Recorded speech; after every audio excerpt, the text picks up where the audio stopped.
Okay, good morning, folks.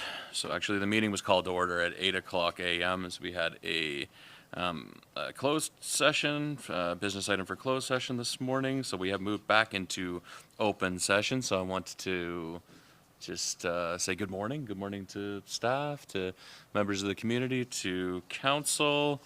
And as always, I'll open the meeting, or this portion of the meeting, by acknowledging that we're in Mi'kma'ki, which is the traditional territory of the Mi'kmaq people, and we're all treaty people. No regrets. Everybody is here. All the members of the council are present. So the first order of business is approval of agendas. The agenda for today? Are there any changes, additions to today's agenda circulated? Yes, Councillor Jenkins. Can you use your microphone, please, Councillor Jenkins? Thank you. Forgot we're in. I would like to add committee reports 8.3 audit and internal controls. Thank you, Councillor Jenkins.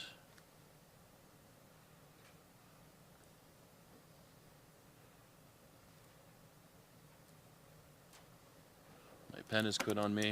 Any other additions, revisions to the agenda circulated, Council? Deputy Mayor Charlton? I'd like to give a brief report of Planning Advisory Committee. A PAC for 8.4?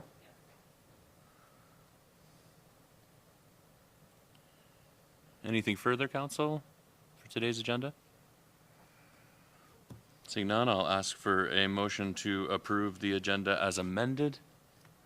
Moved by Councillor Jenkins, seconded by Councillor Amaro. All those in favor? Carried. Next, we have declaration of any conflicts of interest. Any real or perceived conflicts of interest, Council? Seeing none, I'll move forward to approval of the minutes. We have two minutes to approve today, so we'll start with July 8th, which is the regular council meeting, the meeting minutes from the July 8th regular meeting of council. Any revisions? Any changes? Any errors? Seeing none, I'll look for someone to move, a member of the council to move for the approval of the minutes for the July 8th regular meeting of this council. Moved by Councillor Carver, seconded by Deputy Mayor Charlton. All those in favor? I'm not voting because I wasn't present at that meeting. And then we had this second minutes, or the July 16th special council meeting. Any revisions? Any changes to those meeting minutes as circulated? Seeing none, I'll look for a motion to approve them as circulated. Moved by Councillor Jenkins, seconded by Councillor Carver. All those in favor? Carried. Brings us to section 5, which is the public comment section. Always appreciate members of the community coming forth and bringing their concerns, ideas, opinions to the council. We have to be well informed of your concerns as your elected representatives. If you would like to address council and make a comment today, please limit your comments to 5 minutes. When you come forward to the podium, push the gray button that's at the base of the podium. You can be seated in the chairs if that's more comfortable for you, or you're welcome to stand at the podium as well. State your name and the community that you reside in, and then provide your comment. All comments are to be addressed to me as the chair of this meeting. When you're done speaking, hit the gray button again. This red light will turn off. Others can't speak, except for myself as the chair can't speak. So if there's a member of the council who has a question for you, you'll also have to hit that gray button so that they'll be able to speak. Just a reminder to everybody who's present, this meeting is live streamed on Facebook, as well as the municipality's YouTube page. So conduct yourself accordingly. And yeah, if this red light's not on, you're not on camera, your microphone's not working, and so folks who are following from home won't be able to hear you or see you. So all that in mind, is there any member of the public who would like to address council this morning? Sir, come on up.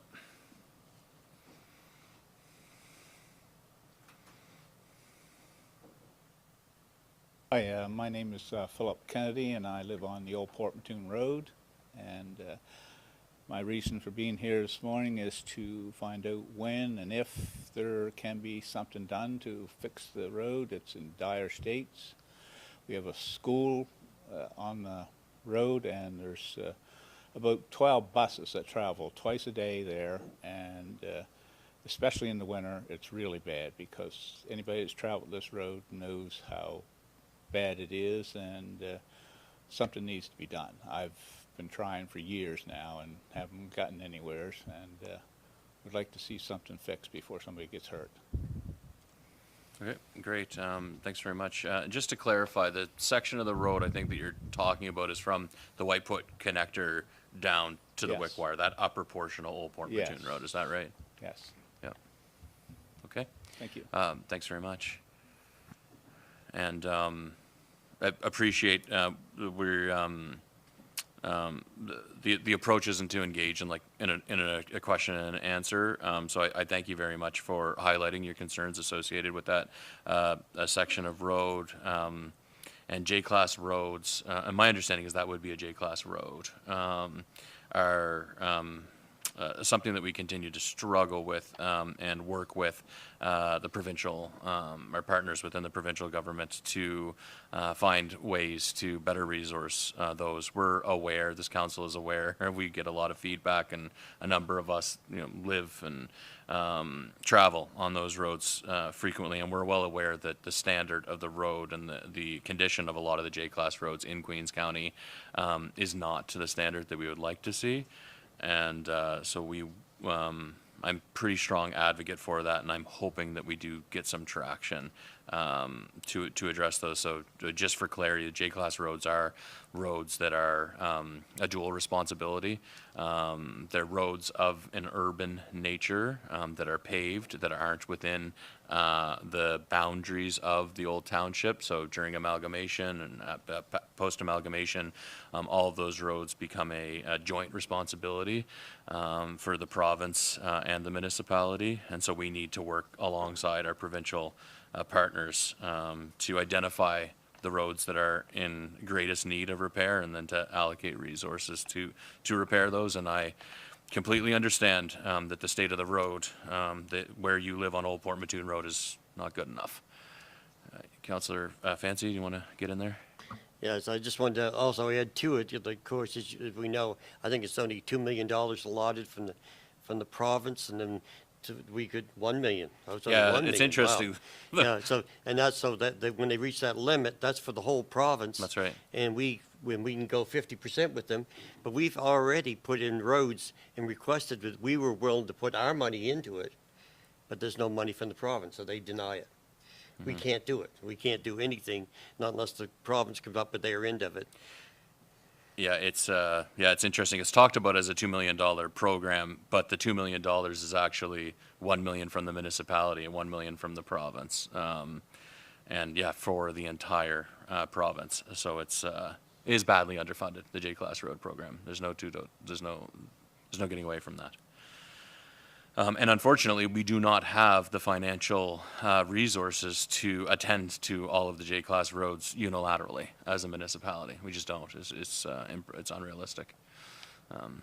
Anybody else? Any other members of the community who would like to address council? Oh, pardon me. You want to get in there, Councilor? Yeah, I Wenzel? do, and I thank Philip for showing up and bringing that to our attention. I think if we talk about all the roads, and not to disrespect any other J-class roads, but the Old Port Mattoon Road is where the elementary school is, and I have a grandchild that goes there, and I understand it's horrific, and I think we should be flagging it as more important than any other J-class road, because there's no sidewalks. There's kids all over the place. Walking to school, walking from school. The parking is an issue up there, and the road is in terrible shape too, with, as Philip brought to your attention. So I don't know how we do that, Philip, but I do think that we should be flagging that as one of the most important items for the safety of our children. And I thank you for showing up. Thanks, Councilor Wenzel. Would anybody else like to address council this morning?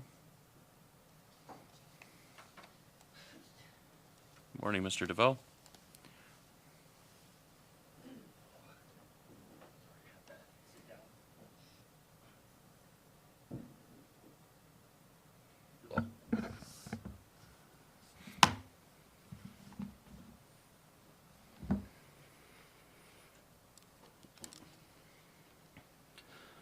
Good day, Mayor, council members. My name is Paul DeVoe. I live in District 5 on Brookdale Crescent. On July 7th, around lunchtime, I went for my normal after-gym coffee at Main and Mersey. I decided to have my coffee outside that day in preparation for the July 8 council meeting. In approximately 25 minutes, I counted 232 vehicles traveling in one direction only, towards the three-way intersection at Main and Market. I could not understand how in such a short time those numbers were a huge increase over the traffic impact assessment that was presented in the agenda for July 8th. That is until the actual council meeting. The assessment contractor stated that the survey was conducted in the middle of February.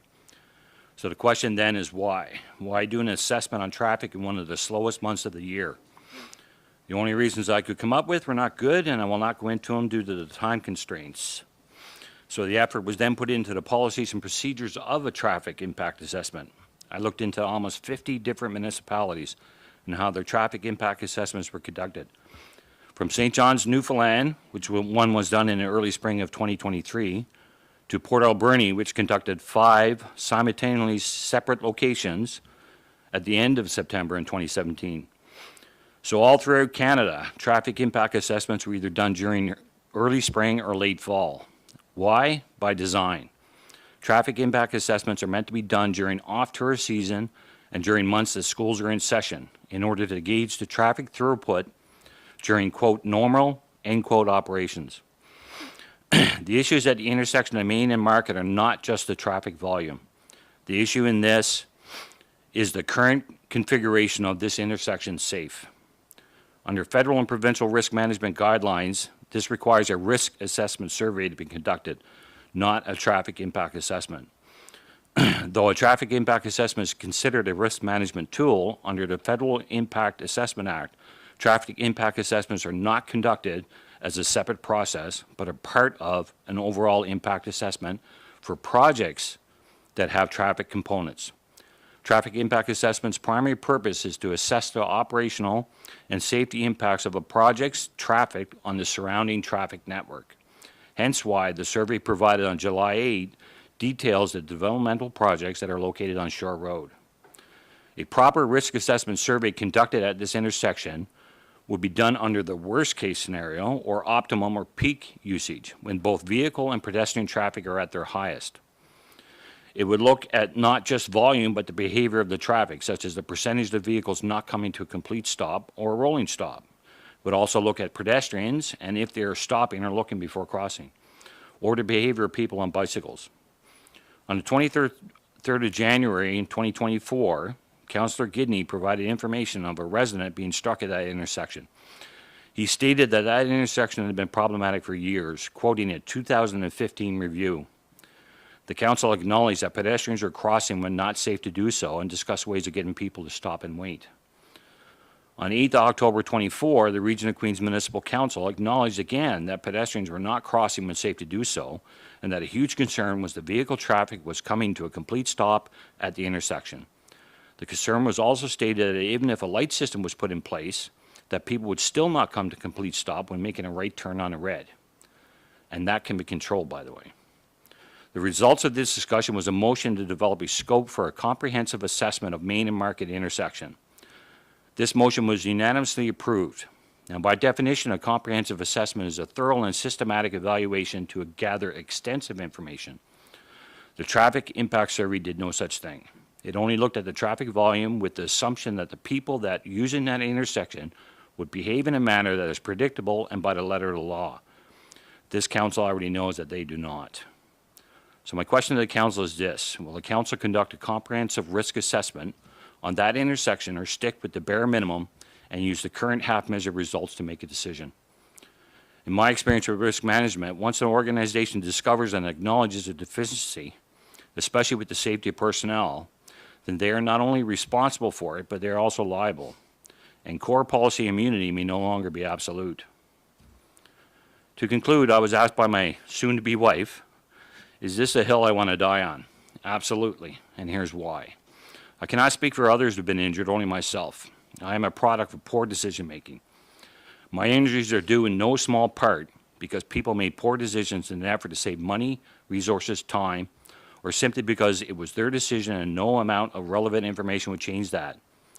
It costs the government a lot of money to cover my medical and benefits, and I will give up everything not to be in pain every moment of every day. So when an accident happens again at this intersection, not if, but when, is this the justification that you want to stand for not making a change? Is this what you want to tell the next person whose life could be forever altered, or their family, that you did what you could do with the information provided? What if the next person was your family member? Thank you for your time. Thank you very much, Mr. DeVoe. Certainly that intersection at Main and Market is and some others, are an ongoing item of concern for this council and this organization. Any other members of the public who would like to address council this morning? Would you folks like to speak? No? Okay, I'm going to ask another couple times. Any other members of the community? Any other members of the public who would like to address council? Okay. We will move along in the agenda. And pardon me, if you're having a challenging time hearing me speak, I'm just going to make sure that I speak close to the microphone. We have no delegations or presentations this morning. We have received a number of correspondence. We received a letter of thanks, basically for information from the Queens County Museum for CIF, Community Investment Funding, to offset their operations. Well, actually, that's the only correspondence that we received today. Any comments on the letter that we received from the museum? I know that Deputy Mayor Charlton and I, in attending the the planting of the dogwood tree, had the opportunity to visit the museum and meet with a number of the board members. And I know that there have been some challenges with the at the governance level and maintaining sort of energy moving forward with the museum. But it sounds like some folks have stepped up and things are headed in a good direction with that organization, which is great to see. Obviously, the Queens County Museum is a very important organization for our community. And so I thank those board members for their, and the staff for their ongoing work in maintaining the Queens County Museum.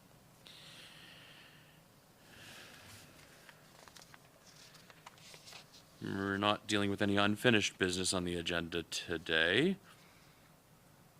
Pardon me, the committee reports. So the first committee report that we have will be provided by Councillor Fancy on the, who chairs the pool committee, or is the representative of the council on the pool committee. Councillor Fancy, could you provide us with a brief update on the latest meeting of the pool committee, please?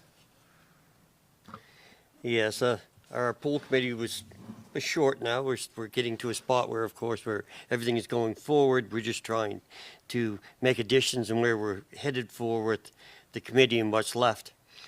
The committee is seeking to raise $50,000 to get some of the extra items that's required for the pool.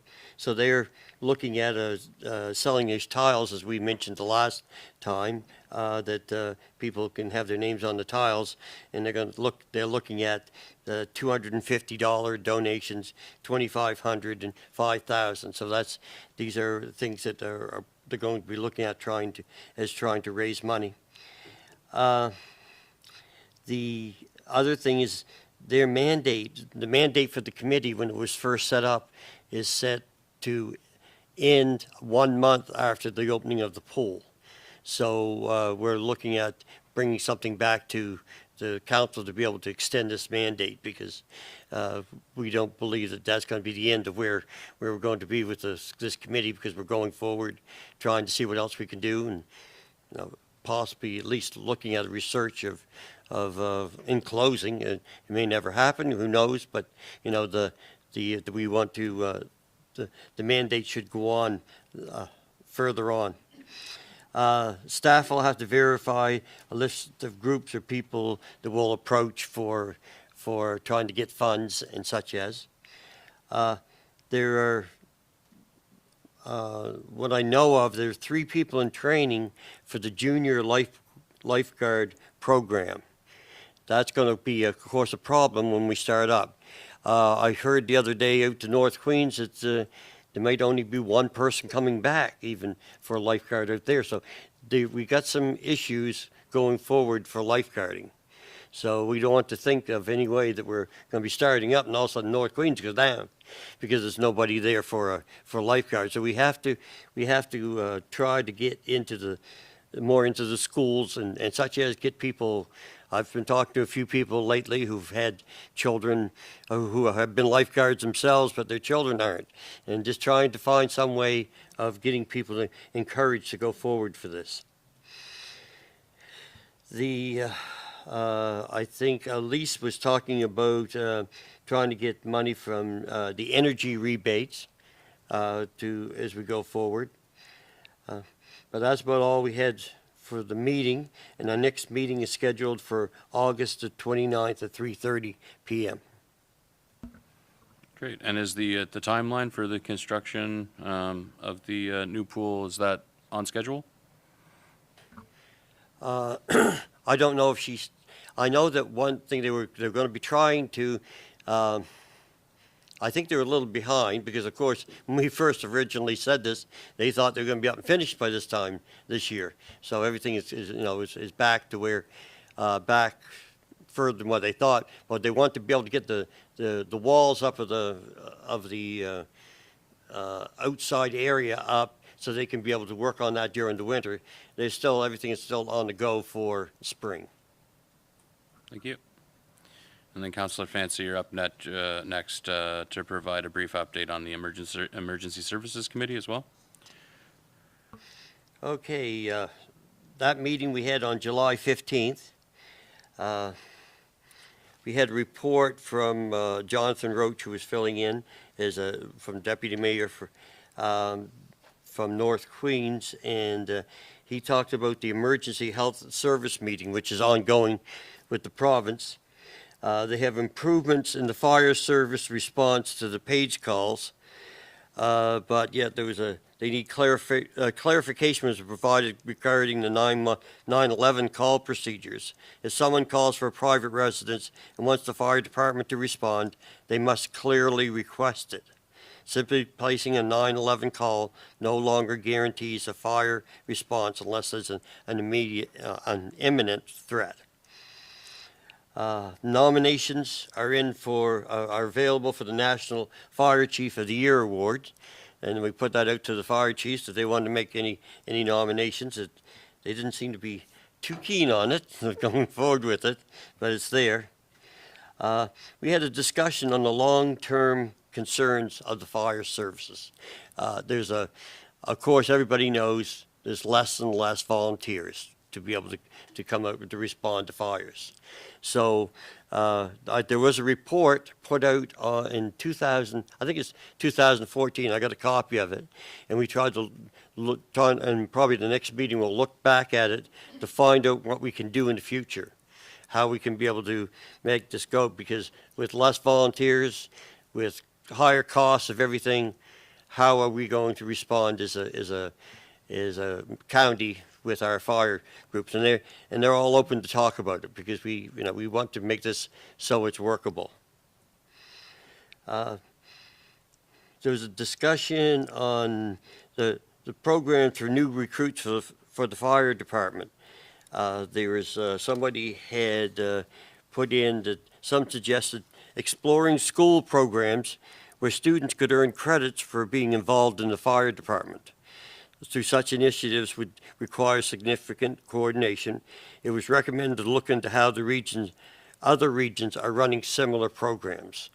We want to try to get some credits into them, try to get them involved, and try to get them at younger ages coming into it. We looked at the fire hydrant repairs. That's still ongoing, and again, we say the same thing. If they're going to take too long to go forward, then we may have to look at contracting out, because we definitely don't want to get behind. We have had problems in the past where, of course, you have to put out something in the spring. There's only certain times a year you can work and with those. So, and they've had to pay that money out before to get these permits out, and it just never got done. They're looking also too at not hydrants, but hazmat team. And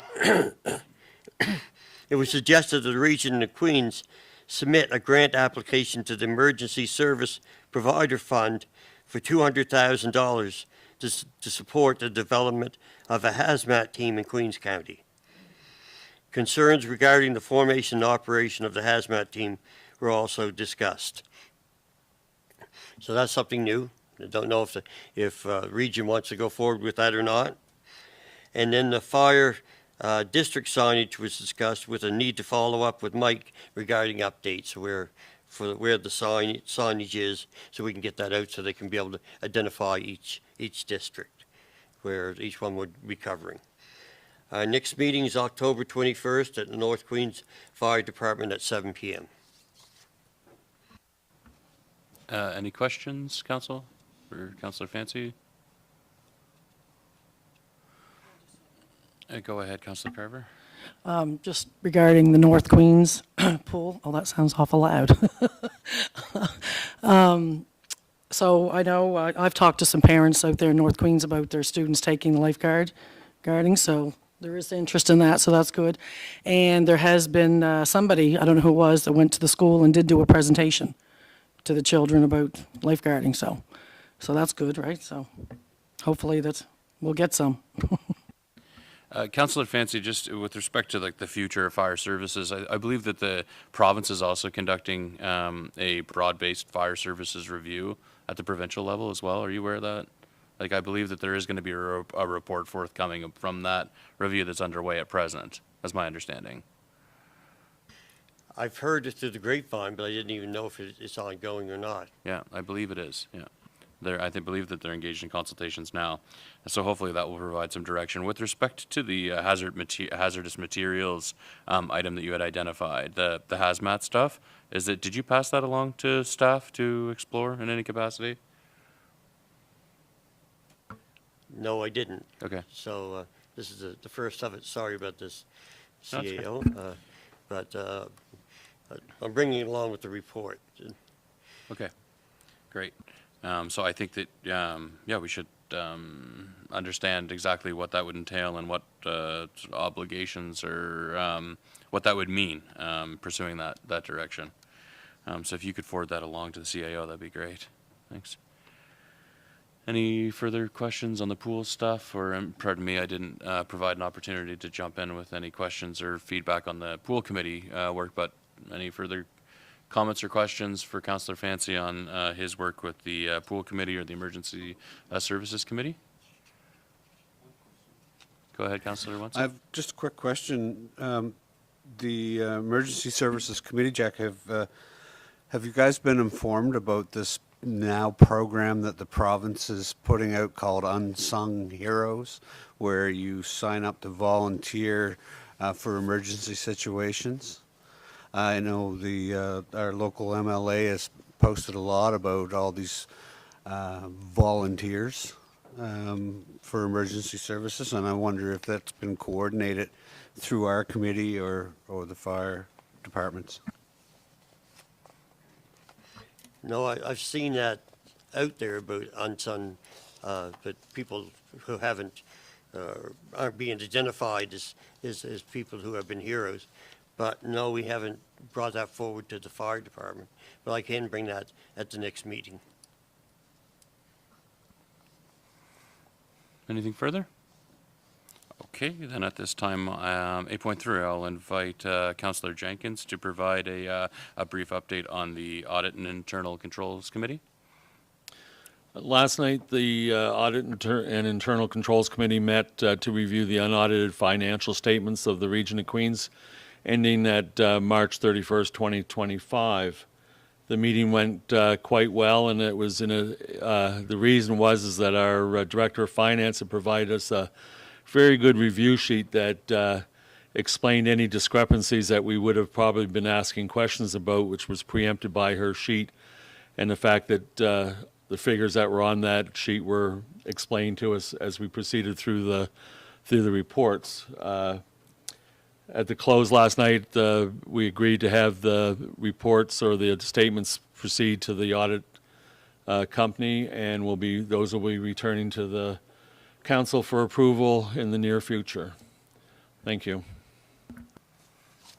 Any questions for Councillor Jenkins on the report on the Audit and Internal Controls work? Thanks to Councillor Jenkins and for the staff and the Finance Department and for the committee members for your efforts with respect to that work. And for all the committee work for that point. I'll turn it over 8.4 to the Deputy Mayor to provide an update on the Planning Advisory Committee. Thank you. The Planning Advisory Committee met on August the 7th. The group met with the Stedman developers, the former Stedman building, the developers Eric Fry and Murray Tate, to discuss a potential option regarding 194 Main Street, which was proposing a small gallery use via window space after the previous application for 100% residential was denied. PAC did have concerns about that potential option as well. Their concerns were maintaining commercial frontage on Main Street, that particular idea would allow for, there would be residential spaces front-facing on Main. Concerns about encouraging unusable commercial space, as in very small, tight quarters that didn't allow for more viable space. And it was also identified that a strategy is required for Main Street to encourage commercial growth there, but to also look at allowances for larger buildings, such as the former Stedman building, as the current bylaws allow for 50% residential, but there has to be at least 50% commercial front facing, so the residential components do have to be in behind.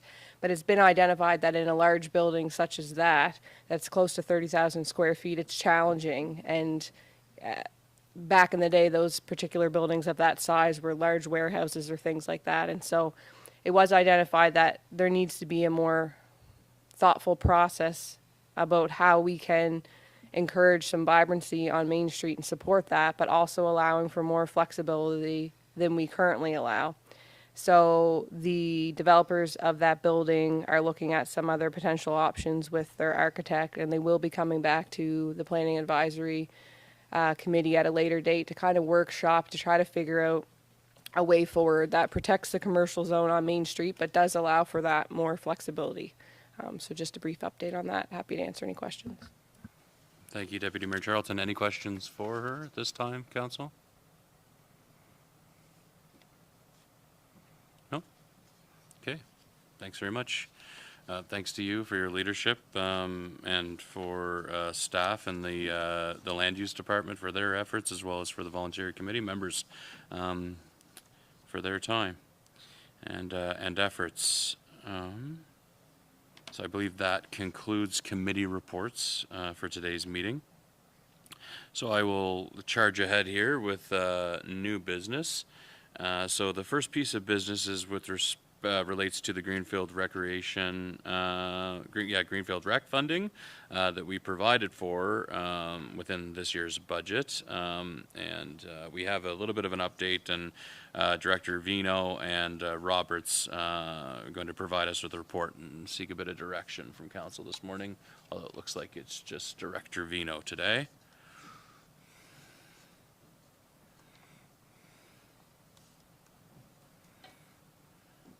Ready when you are. Good morning. Morning. So I am presenting this report on behalf of myself and Director Roberts. So just a little bit of background.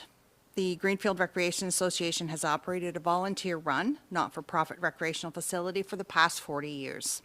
It includes a regulation-sized gym, fitness center, yoga room, and provides space for a pre-primary school program as utilized by both the community and the local elementary school. So on April 1st, 2025, a letter of request was received from the association, which was part of the staff report, requesting funding for a part-time staff member to support the operations of the facility. During the budget deliberations, funding of $25,000 was approved for the Greenfield Recreation Association, $5,000 for operating, and $20,000 to support the cost of the new role.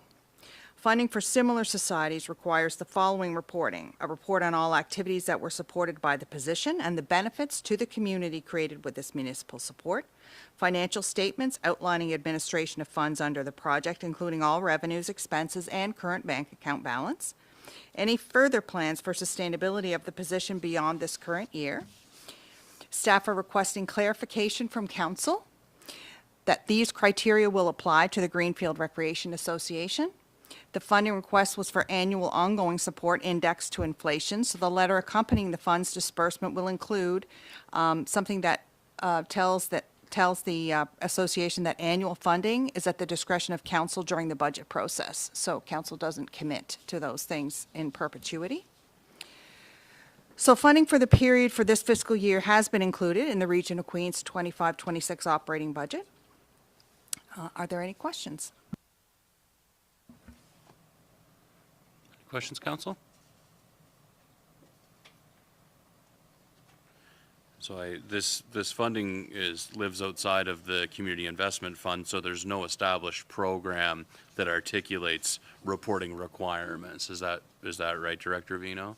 That is right. So the parameters that were included in the staff report are what is applied to the North Queens Association, who also receives funding from council. North Queens Active Living? Yes. Yes, yeah, okay, great. Questions? Councillor Merrill? So can I ask why this wouldn't be supported by the Community Investment Fund? Why wouldn't they apply there? For one, it's operational offset, and so it goes well beyond the limit for operational funding in the Community Investment Fund. That's likely the answer because it's too big of an allotment.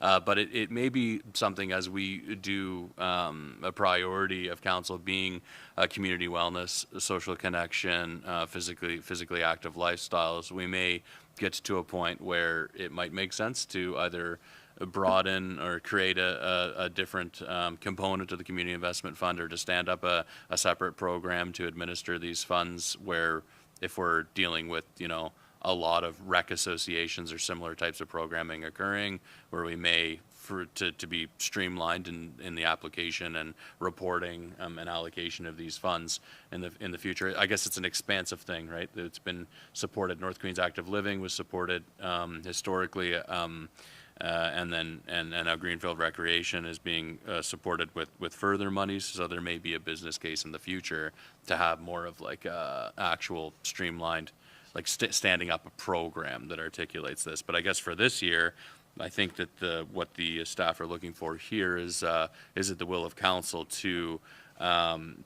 basically attach these obligations, these reporting expectations and obligations to the funding for Greenfield Recreation for this year. Is that right? Yeah. Councillor Jenkins? Since funding to similar society requires the reporting criteria, I would like to make a motion that the Greenfield Recreation Association provide the needed information to Finance Department so that their payment of the $20,000 can proceed, and they can work within the confines of other societies within this county. Okay. Is that motion sufficient for your purposes here? Okay. Is there a second to the motion? Seconded by Councillor Carver. Discussion or debate? Go ahead, Deputy Mayor. So I'm just wondering, just because there is a detailed motion provided there with numerous items, just procedurally, should we be going with that so it's crystal clear what the motion of council was? I'm just also not, I didn't absorb that, so if that could be repeated back, then maybe it's okay. But I just, yeah, thank. Councillor Jenkins?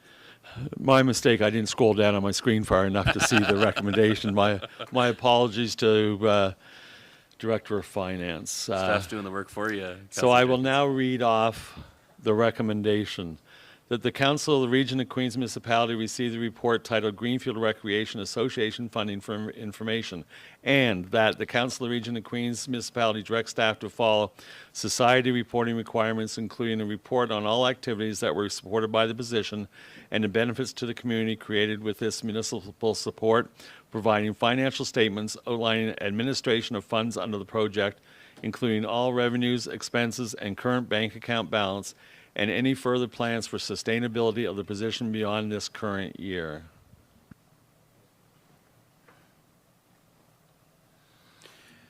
Yeah, I think as a point of order, we need to defeat that first motion, is because it was seconded by Councillor Carver. And so can we table that motion for a second? Can we return to the first motion that was crafted by Councillor Jenkins, and I'll just call for a vote on that before I ask for a second to that motion that was just read. Does that make sense to everybody? Okay. So with respect to the first motion that was articulated by Councillor Jenkins and seconded by Councillor Carver, all those in favor? All those opposed? And then with respect to the motion that was just more recently articulated by Councillor Jenkins, is there a second to that motion? Seconded by Councillor Carver. Is there debate or discussion on that motion?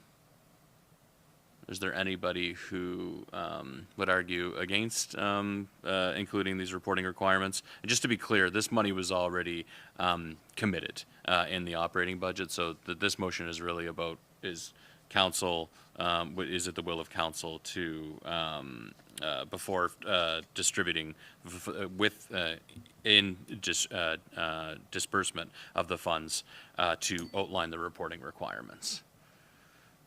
So is there anybody who's against that? Any member of council? Okay. No, I think we do want to streamline it, and I'm always attending to the fact, I think it's okay that what we're asking, we just always, we want to strike that balance between onerous reporting requirements and allocation of funds, just because there's all kinds of examples in other orders of government where grant monies come with such onerous strings attached with respect to reporting obligations that it acts as a disincentive to accessing those monies, or you create so much administrative burden on community-based organizations that it's you're kind of shooting yourself in the foot. But I feel like this lands in a good place. Go ahead, Deputy Mayor Charlton. I'm supportive of this. I think this is great. The folks who live out in Greenfield aren't typically coming in to use our facilities at Queen's Place and Mayor Center. I think it's important that we support our more rural areas. And I think that by providing this, like setting the expectation of what's required, sets up future councils for understanding what that facility provides, how it affects the community, the benefits of, and then it's, in my mind, it's easy to support something like that in a budget process if you have the history and can see the benefits of it. So I think it's the right way forward. Thank you. Yeah, and I think the third element about identifying plans for sustainability beyond the current year also lends itself to that, where we can make good decisions and work collaboratively with this organization going forward. So is there anything further? I'll ask the question. All those in favor? Carried. Thank you, Director Vino. The next new business item we have, 10.2, is the car-free parking lot area at the library site. So this report deals with the innovative use of an outdoor space at the Thomas H. Radall Public Library. Morgan McDonald, our municipal physical activity coordinator, is joining us and is going to provide a brief overview of this report and this project. Thank you, Mr. McDonald. Take it away. Thank you, Mayor and Council. So I'm here to tell you a bit about our car-free space that we're working on at the Liverpool Business Development Center and Liverpool Library location. And so there has been a poster that has been placed on the site. There's been a few questions from community, and we feel it's important for you to know what's happening in that location. Mr. Wynot. I'll just pull up our presentation here.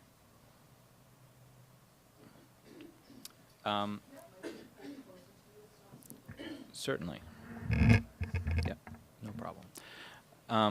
So here we can see a picture in the presentation of the current state. And so we're here to sort of inform you a bit about what's happening in this location. So car-free areas of parking lots can be seen in many different jurisdictions and municipalities across Nova Scotia and Canada. They're very successful use, a way to reclaim some unused parking space. It gives flexibility for different types of programming and activities that can happen in those locations. So the planned project is to have a safe multi-purpose space as in a portion of the parking lot that can be car-freed by default, but can also be open to vehicles when we choose to have it open. It would be an extension of the current development of the library green space and connected via path, so that the two can be used seamlessly. And it adds value and function to our municipal asset of the building. And it makes for a convenient space for Region of Queens Municipality programming, as well as library and community programming. And it features some really great attributes, which include accessible washrooms, emergency equipment, kitchen facilities, and indoor meeting space. The library is a space that's always open to the community during their hours, and they encourage the community to use their space and facilities. And they're very supportive of self-directed community organizing in this space. And so it could be used for community events, municipal events, different library programming, as well as community use, self-organized community use. We do plan on having some engagements for the community, and we would very much like for staff and council to attend if they're able on September 9th from 1 to 3 p.m. at the library. We're going to be having an open house to sort of talk about some options for how to use the space, some ideas for names of the space and different elements that may be there in terms of design elements and recreational leisure equipment that we may be able to have for that space. And this also ties into additional improvements that are happening to the exterior of the library, and our capital projects manager is here to speak to that.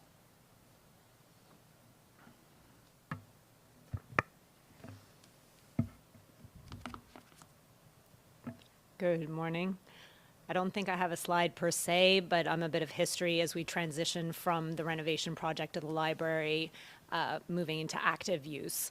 So as part of the library renovations, there had been a component for exterior improvements. At the time, we were focused a bit more on the green space, but since then, the library, and this is integrated into our sort of lease agreement, they are looking at their own grants and use of the green space. And we did have a bit of budget left for the exterior improvements. So when Morgan came on board and had all these great ideas, I did shift a little bit of those funds into the protective barriers because there is some moving traffic. We got some feedback from infrastructure, and we have the posts ready to go. So I think that somewhat concludes, the capital projects component of of that. There's still a bit of canopy, a bit more accessibility in the parking lot to come. But yeah, this is a nice sort of partnership and then transitioning more into the active use. So I guess that's it for me. Great. Thanks, Elise. Thanks, Morgan. Questions, comments, council? Go ahead, Councilor Jenkins. I just have one comment. You said September the 9th is the open house. It's also our council meeting day, so we'll all be around the area. It'd be a good way for us to stop in after council and have a little visit and see what's happening. Good idea. Any other comments or on this piece? No? Okay, thank you to both of you for your efforts. Excited to see how we can, the different ways that we can use that space. No.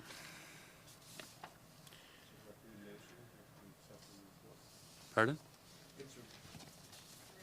Oh, there's a recommendation to accept the report. Okay. Okay, we can do that, yeah. Councillor Wenzel has moved that the Region of Queens Municipality accept the report titled Car-Free Parking Lot Area Liverpool Business Development Center for Information. Is there a second to the motion? Seconded by Councillor Merrow. Deputy Mayor? Okay. Councillor Wenzel. Oh, sorry.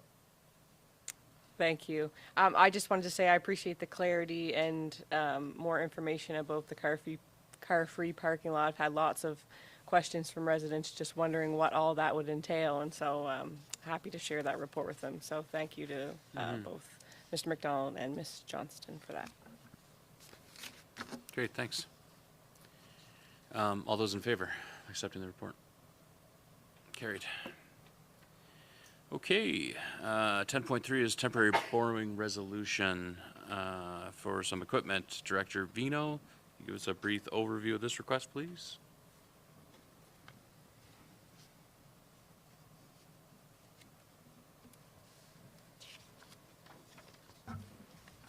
Hi again. Hi. So this is the first time that this council has gone through a borrowing process. Can you hear me now? Okay.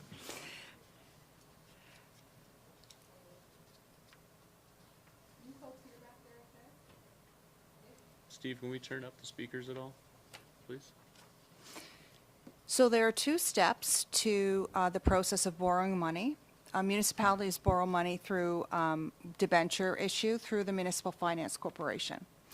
Step one is that council approves what I'm here to present to you today, which is called a temporary borrowing resolution. So that means that council gives me permission to go to the Minister of Municipal Affairs and Housing, and the municipal advisors or the minister or his people, make sure that we can afford to borrow. So that's step one. Step two is that I come to council with a commitment letter, which is telling the Municipal Finance Corporation that yes, we are committed to participating in the fall debenture issue. So ideally, I would have the signed TBR when I bring that back to council, but sometimes, especially during the summer with vacations and such, I may not. My plan is to have that to you in one of the September meetings.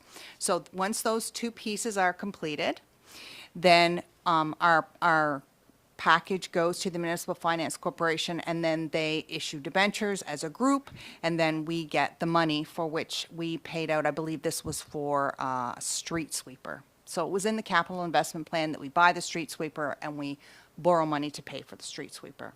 So it's not unbudgeted.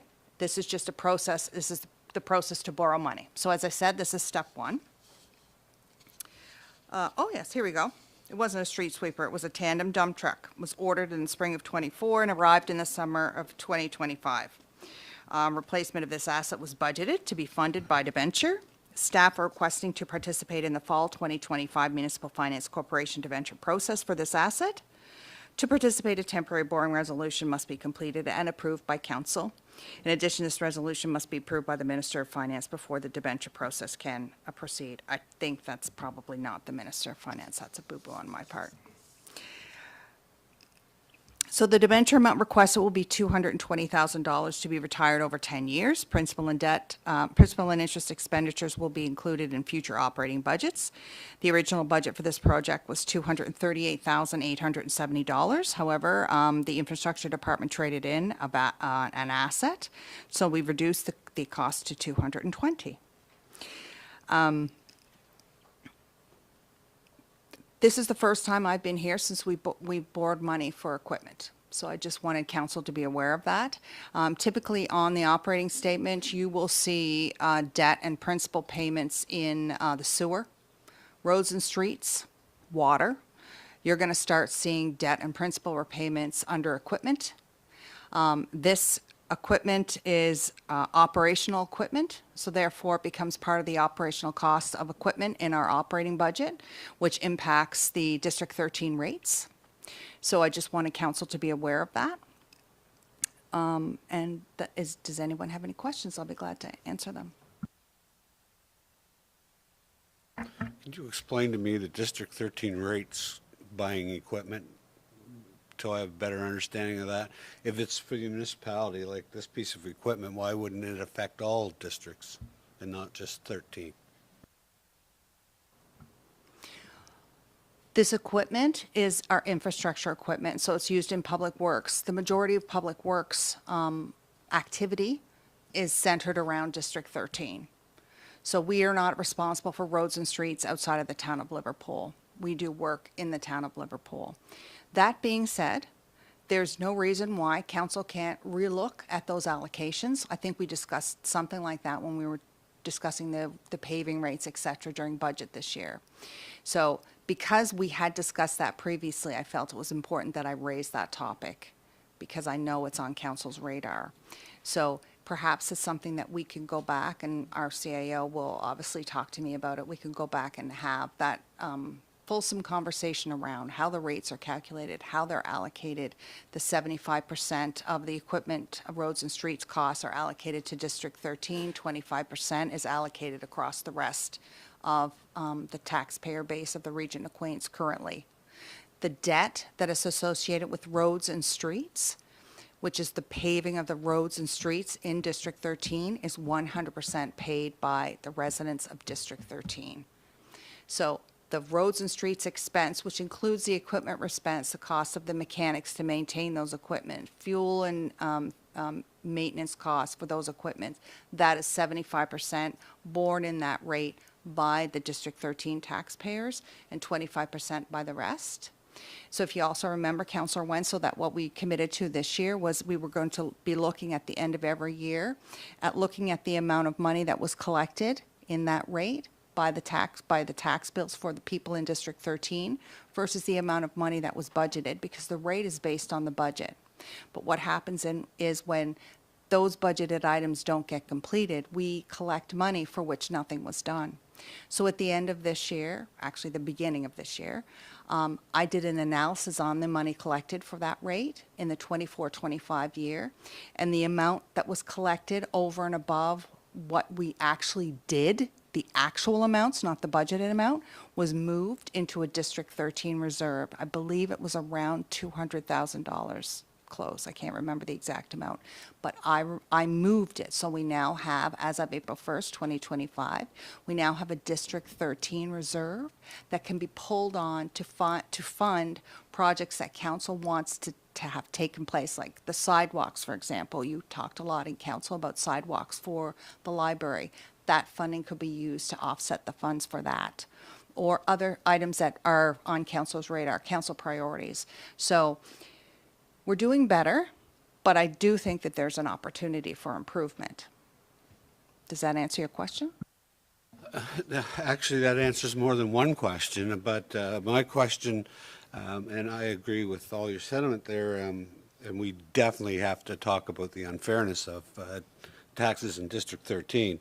But I was trying to understand what you would base that on. So you had you have a loan for a piece of equipment. So with interest and everything, whatever that amount of money is, paying back that loan, you're saying District 13 pays 75% of that, and the other districts pay 25% of that loan, regardless of where that piece of equipment is used.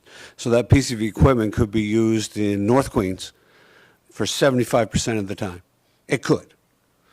But District 13 would pay 75% of the taxes. So yes, you answered my question, and I do understand it a little better, but I also feel there's a little bit of unfairness here. Councillor Jenkins? I also feel like there's unfairness here. Since District 6 area is paying for this 25% of this truck, then I would love to have this truck out in Greenfield, LaBelle area, picking up some of the garbage that the residents out there pay for with their taxes, but continuously look at the mess out there. Yeah. So we're going to, as a council, look at the way that the share of paving roads and sidewalks in the town of Liverpool, and just traditionally post-sense amalgamation, it's been a 75-25% breakdown. And there are lots of folks in District 13 who are highlighting that they feel that that's not an appropriate or equitable approach to taxation, and it is something that we're going to, as a council, have to look at. But I think for the discussion for today, we have a 1995 Ford dump truck that's no longer in service, and we're replacing it with a new tandem dump truck, and we approved it in last year's budget. The cost is approved. So this is I'm not trying to shut down what is going to be a very important conversation, but it's probably not a conversation for today. I appreciate that Director Vino has highlighted how this debt will be, the approach and the procedure and our processes of how this debt gets paid and where the money comes from. I think that's important for us to understand moving forward. But I'm wondering if we can, given that the funding is committed or has been committed, and that this is a kind of a procedural component to move forward in accessing that financing. If there is a member of council who would move a motion that the Council of Region of Queens Municipality approves the temporary borrowing resolution file 252601 in the amount of $220,000 for the purchase of the 2025 International HX620 tandem dump truck. Sure. I'd just like to know, there was more equipment on that budget. Are they all going to come forward in that way? And is it going to continue to come forward in that way for all equipment that's been budgeted, that's going to be budgeted every year? The landfill equipment reserve still has significant funding, but council stopped funding the equipment reserve for overages. We put $250,000 in every year in the operating budget, but it's last year I think we needed to contribute. The reserve was empty, so it was I'm going to say $70,000. So there is, in essence, there is no equipment reserve anymore. So when we are at the position where we need to replace a piece of equipment, the money can come from a couple of places, debt being one of those places. Paying it from the surplus is another, or putting it directly on the tax rate in one lump sum is another. So there are options, but funding the equipment costs have been so significant lately because we have an aging fleet. I see by the 1995 truck, there was a period of time where there were not a lot of replacements done, and now it's kind of catching up to us, particularly with the focus now on safety. We don't put Band-Aids on things anymore. If it's not operationally safe, we make sure that we have what needs to be in place to make sure we do the jobs we need to do safely for all of us, is my understanding. Deputy Mayor Charlton? Thank you. So just for clarity, so I'm a little mixed up. it was mentioned about District 13 paying 100%, and then there was a split of the 75-25. Can you just go back to that for a second? Because I'm just trying to understand if this amount that's being borrowed will be 100% to District 13, or if it's 75. In the current calculation, when we borrow money to do projects like Waterloo, for example, a portion of that fund is for the roads and streets portion.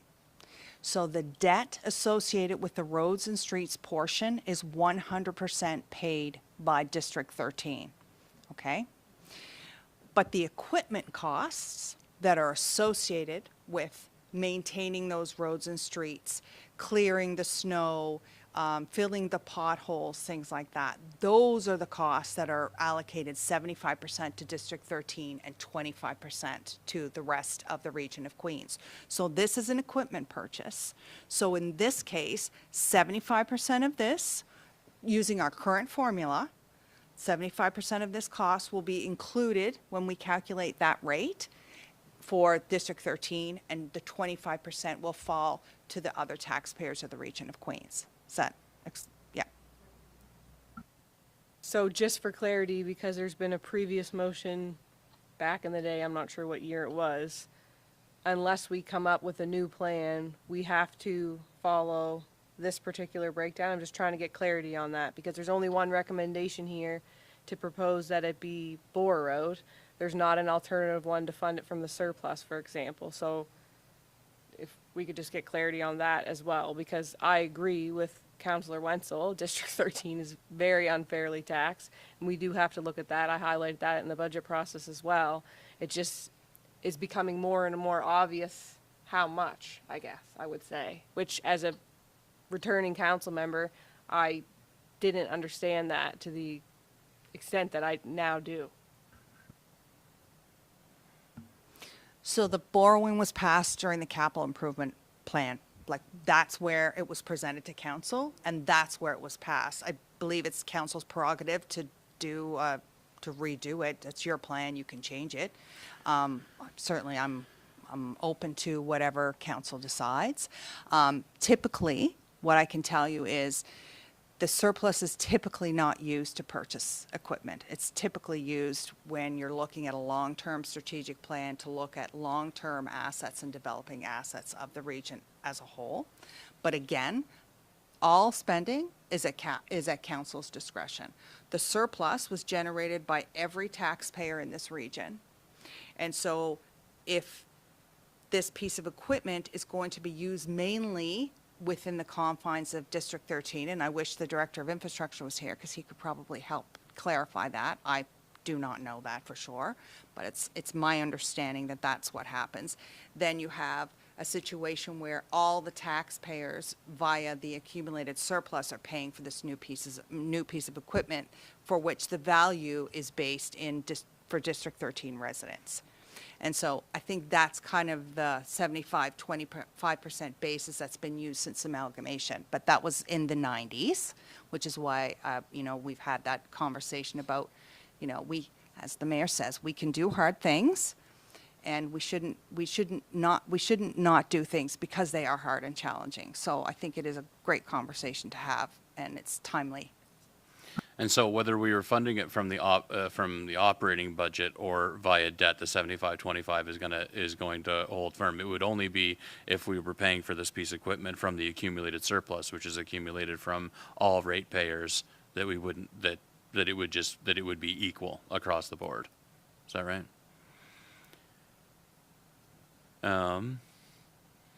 So is council comfortable moving forward, or would they like to table the motion before we could get further clarification from Director Grant about the assumed use and utility of the tandem dump truck, or what is the will of council with respect to this business item? Deputy Mayor Charlton? If we were to table this, I'm just wondering to Director Vino what this does on our administrative side. Like, are there any considerations for us before we consider tabling that we need to be made aware of? There's a deadline for a debenture participation for sure. It would depend on the timing of getting this across the minister's desk. And I can't really speak to that, but that's why I try and get the TBR done first, is because if there's a delay, chances are that's where it is. So I can't really, there is a deadline that we're dealing with, but I also wouldn't like council to feel like they're forced into a decision they're not ready to make either, because that's important. If we miss this debenture, I can go back in the spring. So it's not like once the boat has sailed out of the harbor, we can't bring her back. We can.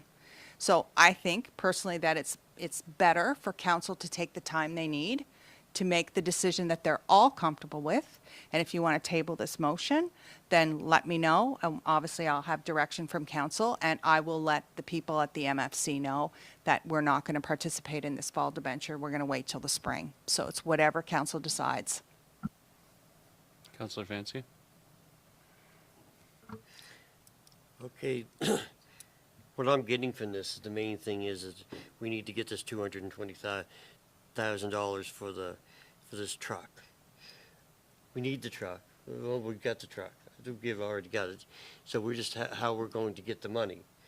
So if we go forward with this recommendation, the way we're going to split it can be changed after. Can it not? No, I mean, Well, yeah, but in terms of how we service the debt, how we like service over the debt. 10-year period, how we Yeah. service the debt and Yeah. what the breakdown is. That's right. Yeah. So we go forward with this recommendation to get the money from the debenture, then we can go, if we need to change or something after, how we could service the debt, could be looked at. This way we don't stop the payment, or don't stop the borrowing and get this going forward. Right. Further, Deputy Mayor Charlton? I don't love the way that District 13 is set up. If this motion can be moved and can be adjusted, the percentages can be adjusted after the fact, then I would support this motion. Because my concern, like if we table it and we table it to a future meeting, whether it's September or October, for example, I certainly don't think we're going to have clarity on a tax reform process to won't. how we're going Yeah. to deal with this. Yeah. My hope is that we will have that so that when we go into next year's budget, we can deal with that then. But I don't think that would be something that would be happening much before that. So if those percentages can be looked at afterwards, and that can be confirmed for sure, then I'd be willing to put this motion forward. Yeah, Councillor Merrill? I'm also willing to put it forward at this time, but I think for the next budget year, I think we need to have an overhaul of, from Department of Infrastructure, of their fleet and see what is aging and make some plans as far as what we need to do going forward, because I don't think council has any idea of what we need to replace, what we can do with, what we can do without, so I think that would be very helpful. Like a life cycle analysis on the fleet. Exactly, So that we understand yes. when stuff is foreseeably going to be up for repair, major repair, or replacement. Exactly, yeah. Yeah. I think that's a good idea as well. I know so confidently we can, because we service the debt, we always have debt, and we can always adjust how like the formula in terms of what percentage of the debt is paid by which tax district. So we can do that for sure. I've heard a number of the members of council who have said that they would be willing to move this motion. So what I'll just ask is there a motion? Or is someone willing to move the motion as recommended in the report? Councillor Merrow has so moved. Is there a second to the motion? Seconded by Deputy Mayor Charlton. Further debate or discussion on the motion? Any further debate or discussion? Oh, I did read the motion, but you want me to read it again? Yep. Yeah, I believe I articulated it. Yeah, I did. And then we had a bunch of discussion about it, but any further debate or discussion? All those in favor? Carried.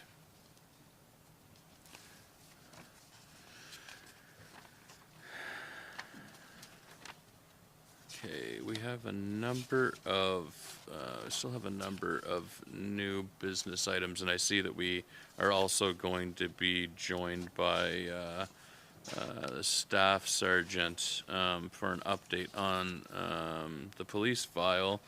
Is council okay to deal with another couple business items before we call for a brief recess? Is that okay? Pardon? I'm not sure. I think we were going to message Staff Sergeant Archibald as his presentation nears. But let's move forward then on the next, pardon? Okay, next business item, which is 10.4, which is on a unsightly premise. So I will invite, looks like Brenda, our bylaw enforcement officer, to provide the report on this property.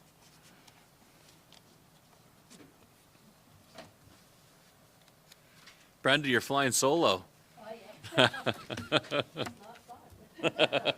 I'm sure you'll do great. Just to pass these out, I have a lot of pictures. The digital ones may not do it justice. Sure. I can collect them at the end. Okay, thank you. Everybody shares.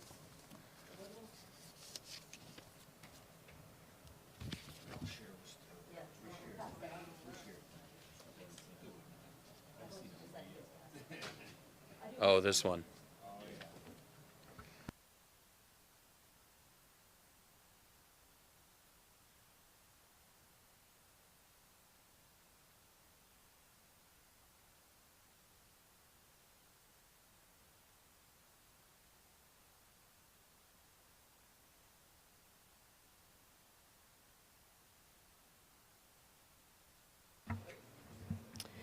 Good morning, Mayor and Council. My presentation this morning is regarding a dangerous and unsightly premise located at 9777 Highway 8, Caledonia, Queens County, Nova Scotia, and is identified as PID number 70154-539. This property has been on staff's dangerous and unsightly roster dating back to 2012. The most recent file was opened January 27th of this year. A formal complaint was received, and upon site inspection, the complaint was verified. This property is deemed dangerous and unsightly and not meeting neighborhood standards. The property owner is deceased, and there is a tenant that was awarded a lifetime lease upon the passing of the owner. This tenant has lived in various type shelters on this property since 2012. Oops. This is just a timeline. There's so much that bylaw enforcement has done since we opened this file. I just put it on a couple slides there.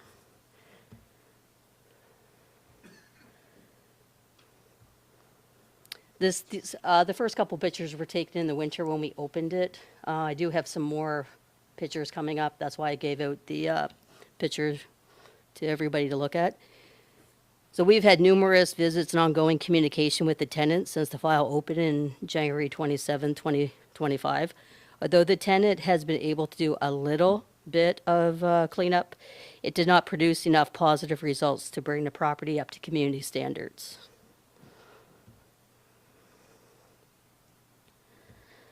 So the property contains a travel trailer, which was the first slide there. It was a brown one. Sorry, I don't know how to go back. That is his primary residence.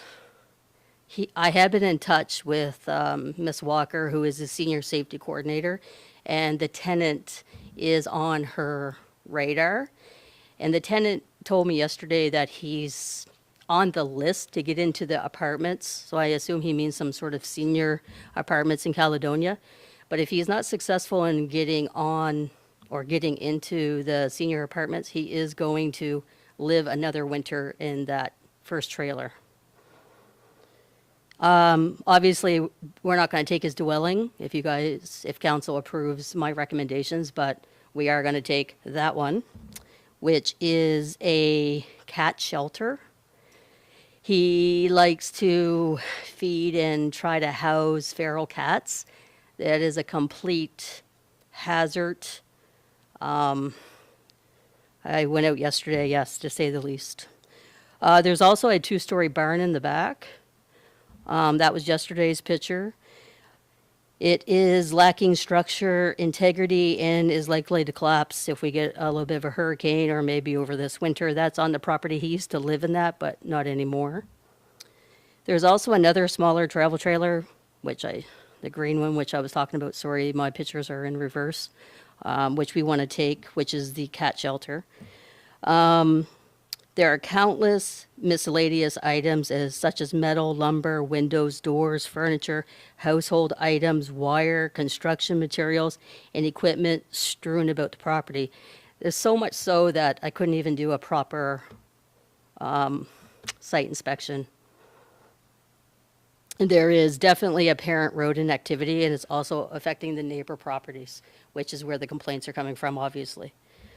In order to remedy the condition of this property, staff are recommending full demolition and removal of the small travel trailer, that is the cat house, demolition of the two-story barn outbuilding, transportation of construction and demolition materials to the Region of Queens landfill, and leveling of the property, cleanup and removal of all miscellaneous items.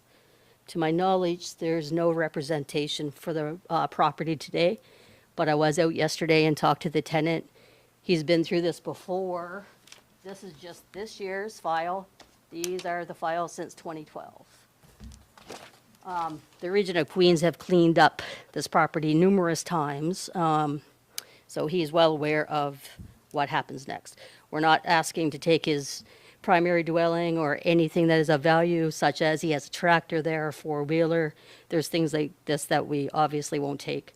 But there's a lot of other stuff that does need to be gone, and I also articulated this to the tenant yesterday. So that's our recommendation for this cleanup.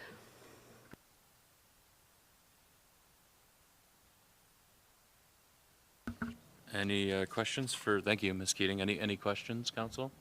I have one. Go ahead, Councillor Jenkins. In the past that you say the region has cleaned up this mess, has he paid for those cleanups, or are we still on the hook for that? I believe that there is a lien still on a property since he was awarded a lifetime lease. So basically, he can live in whatever shelter. He's lived in lots of different shelters on that property. When the owner of the property passed, he willed it as such that this tenant can stay there for as long as he wants to until he passes away or finds better accommodation. So he was asking me yesterday about this, and I asked him if he pays his taxes, and he says he does. So I said, well, this could be added on, and he asked about a payment plan, and I said that's something we can discuss once we find out how much this is going to cost to clean up. So, but otherwise, if the assumed owner of the property is incapable of paying the cost for the removal, then it would be added as a lien owing as a debt to the municipality. Go ahead, Councillor Jenkins. Can he be fined for continually messing this property up? I suppose in reality, yes. I don't think he has any income. He lives off the food bank and lives in dire straits. Most of the things that he's accumulated he seems to think that maybe he makes a little money off his scrap metal, etc. I don't think there's any way to collect on a fine if we did do that. Any further questions for Ms. Keating?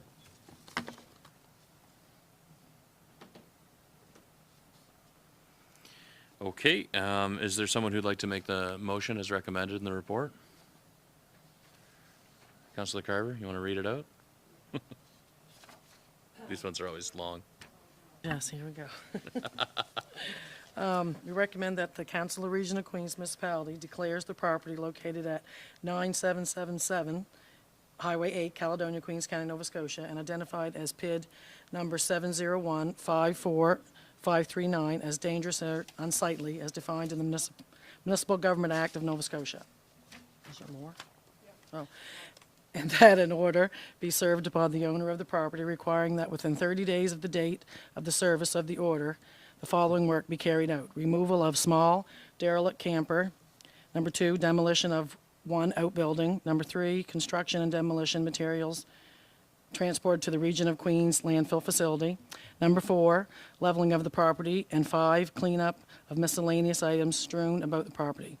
And that if the owner fails to comply with the order, the administrator may cause the requirements of the order to be carried out, and all expenses incurred by the Region of Queens Municipality become the responsibility of the property owner. Thank you, Councillor Carver. Is there a second to the motion? Seconded by Councillor Jenkins. Discussion? Debate? Anybody against the proposed motion? No? I'll ask the question. All those in favor? Motion carried. Thank you. Thank you, Mayor and Council. Okay, business item 10.5, architectural services at the Town Hall and Culture Center.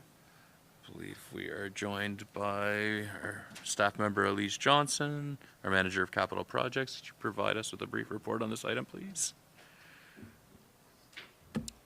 Good morning again.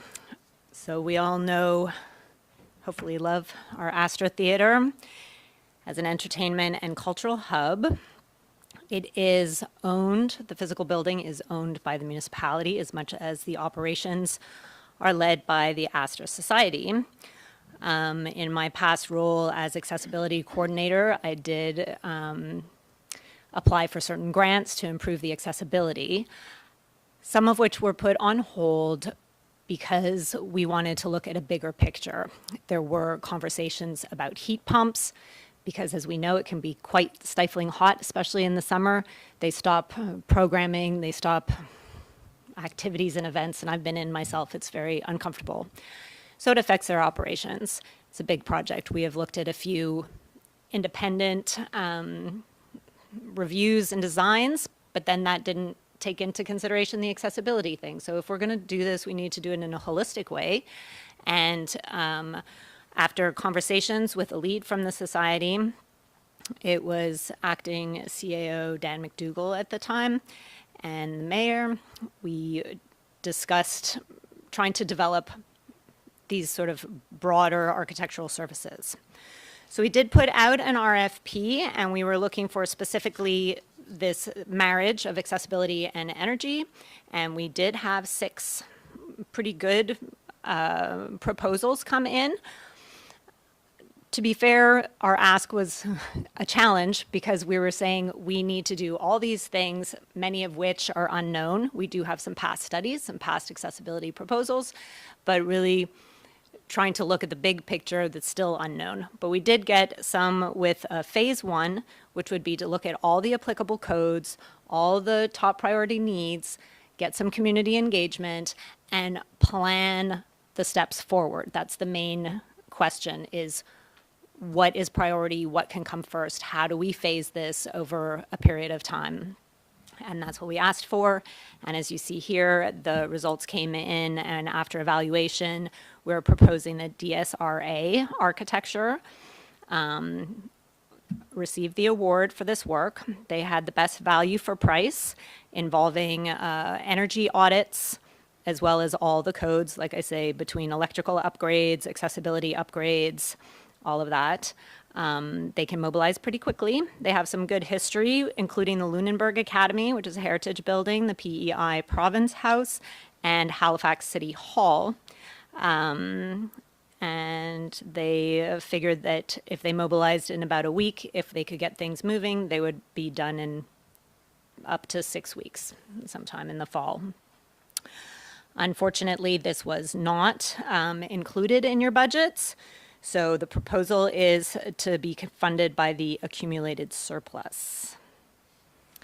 If there are any questions for details. I know we, the region of Queens and the citizens of Queens County own this building and whatnot. I'd like to know, since we're paying 90% of the bills, what happens to the money? Do you know what happens to the money that they get from events? Does the region get any of this, like a ticket amount or whatever? I'm just wondering why it seems to be a one-way trip for the money. And I'm just wondering if there was circumstance that we should be getting something from that.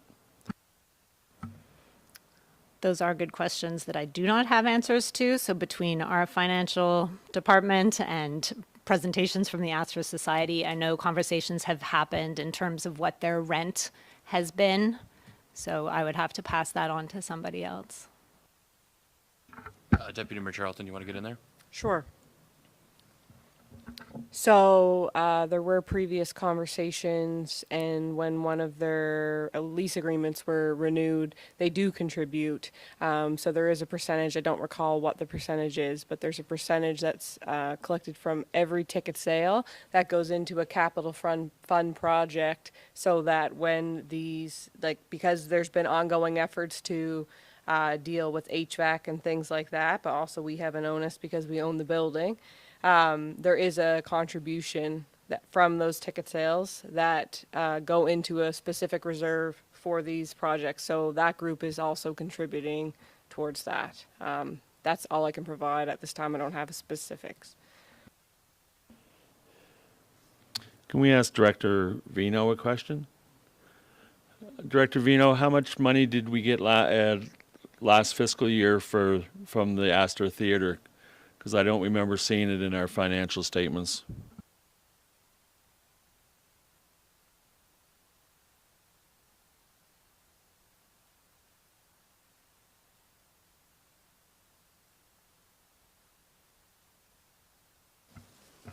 So last year, the 24-25 fiscal year, we didn't receive any money. That amount per ticket was supposed to start this fiscal year.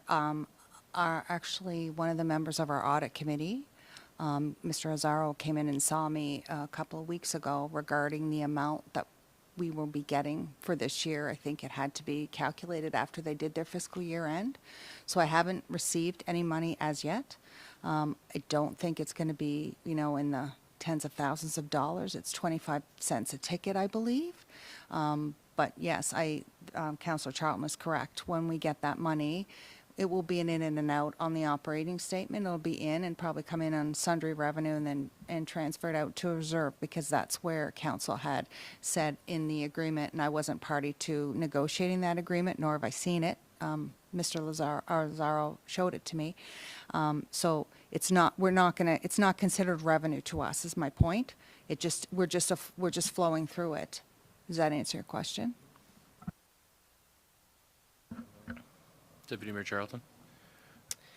Just wanted to add to that they have a lot of limitations with their programming and what they can provide because of the function of the building. It is unbearable in there in the summer, but you get days in there. I've been in there for plays in the winter that it's just as unbearable. The temperatures are bizarre, and so they could have vibrant programming and things that bring folks into the community way more than what they have, but they're so limited because of the aging infrastructure in that building for heating and cooling. Go ahead, Councillor Jenkins. As this structure, this building is a major part of what is left of downtown Liverpool, I think that as we work towards strategic planning, we need to get a 5-year plan in place for the Astor Theater so that we can generate a long-term viability for that building instead of just hit and miss with proposals coming that are not funded and we want them from accumulated surplus. I think we need to do more to preserve this building and to make it an actual viable operation for them moving forward. Thank you. I would propose that be really the focus of this project, that it is the long term, it is phasing all that needs to make it a more functional and a more revenue generating building. I believe that's the intention. Mm-hmm.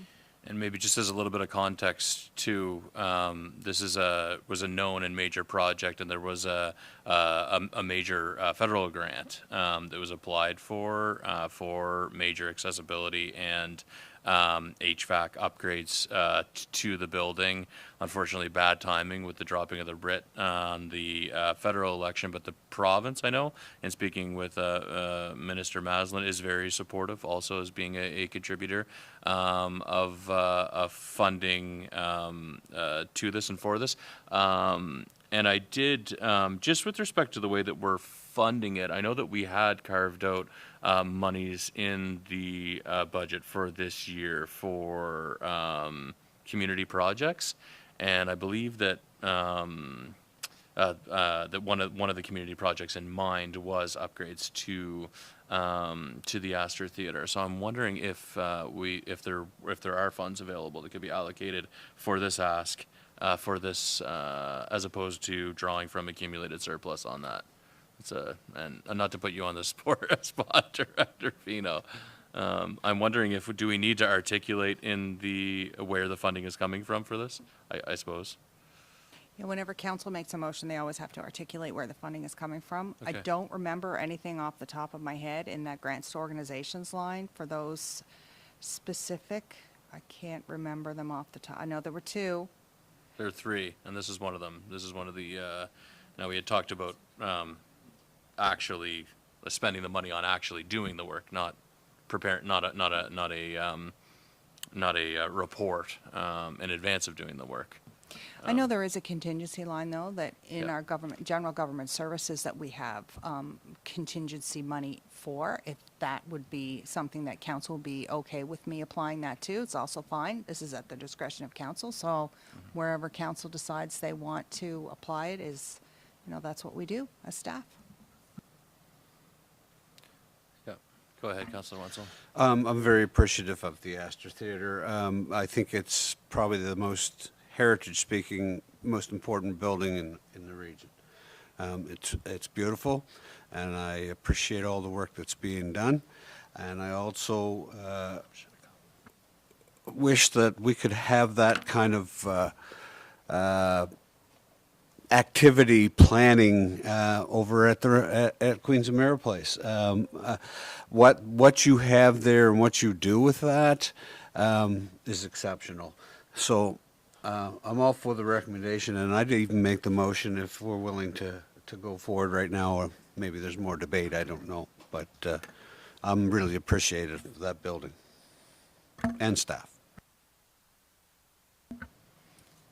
Okay, well, Councillor Wenzel, do you want to move that the Council of the Region of Queens Municipality approves $17,500 plus HST for architectural services at the Town Hall Arts and Cultural Center with funding coming from the accumulated surplus? I do so. Is there?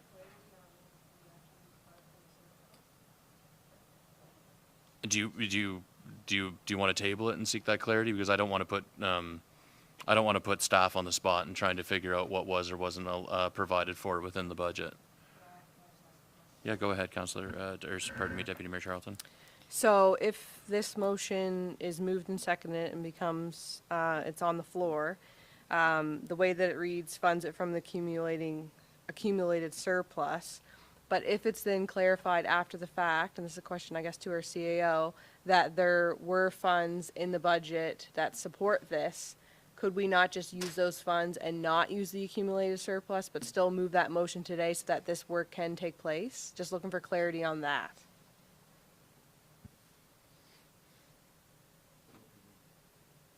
Just to clarify, I just grabbed my computer, so thank you for that reminder, Mayor Christian. So we do have money in the budget, which was designed for leveraging for the Astor Theater. So it was to be used for them to leverage grant money. So we would kick in some money, and then the government would kick in some money. So there is money there. So if that's what council would like to use that line to pay for that, to come out of that money, 100% okay. I hadn't really thought of that because one is doing it and one is designing it. So Yeah. I didn't kind of make that connection. Yeah, what's but- the language you could use? What to call that line item for the purpose of a motion? Oh, it's grants to organizations. Grants. Grants to organizations. Grants to organization Yep. coming from the grants to organizations. Yep. So we can absolutely do that. Line in, okay. Well, was there a second to the motion? There was no second. Okay, so that we don't actually have a motion. So perhaps Councillor Wenzel, if it is your intention to move that the Council of the Region of Queens Municipality approve $17,500 plus HST for architectural services, the Town Hall Arts and Cultural Center, with funding coming from the grants to organizations line in this year's budget. Okay, so moved by Councillor Wenzel, seconded by Deputy Mayor Charlton. Further debate or discussion? Go ahead, Councillor Romero. I'm fully in support of the Astor Theater, and I'd also like to note that this would open up funding opportunities for us to apply for funding opportunities from the provincial and federal government as well. So I think it's a step forward in the right direction. Yeah, there's a lot of money available for taking historic properties and making them more accessible and making them more efficient. Greening historic properties and making historic properties which historically have been inaccessible for folks who have mobility issues and hearing impairment and things like that. There's a huge amounts of funding in the other orders of government and from foundations. And I think having a good report that speaks to the options and opportunities and provides concrete recommendations about that path forward will aid in securing those funds, for the Astor Theater to secure those funds, and for the municipality to have to be a collaborative partner in helping to secure those funds. Although there is, we did do considerable work upgrading the accessibility standards in that building. There still is considerable work to do. We still have to find a way to get upstairs and make that accessible. Right. And that's quite a project. So maybe that would be, I'm sure that'd be included in this as well. Yeah. Yep. Deputy Mayor Charlton. Thank you. I just also would like to note and thank the board of directors from the Astor, because they were the leaders several years ago, and they've applied several times for those federal funds, and we're trying to get funds for several $1 million to fix an HVAC system in a building that we own, and so they need to be thanked for their efforts. Our support is here now, but they were very much taking the lead and a bit of the lone wolf in the beginning. And so although the ticket fees haven't been a lot, as Director Vino said earlier, again, they have these limitations because of the state of the building with heating and cooling. And so I think this moves us in a right way forward with us partnering them and supporting them, I think, as we should. So happy to support this. Well stated, Deputy Mayor, and namely, Lynn Cochran has advanced this work tirelessly, and it is incredibly arduous filling out those applications. And so, yes, 100% for the commitment and dedication and leadership exhibited by the volunteer members of the Astor Theater Board. A big thanks goes to them for sure. Any further comments, debate on the item before I ask the question? Okay, all those in favor? Carried. Yep. Yep. At this time, I will call for a 10-minute recess. Please return to the chambers by 10:46. 10:56.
Okay, Steve, meeting's now back in session.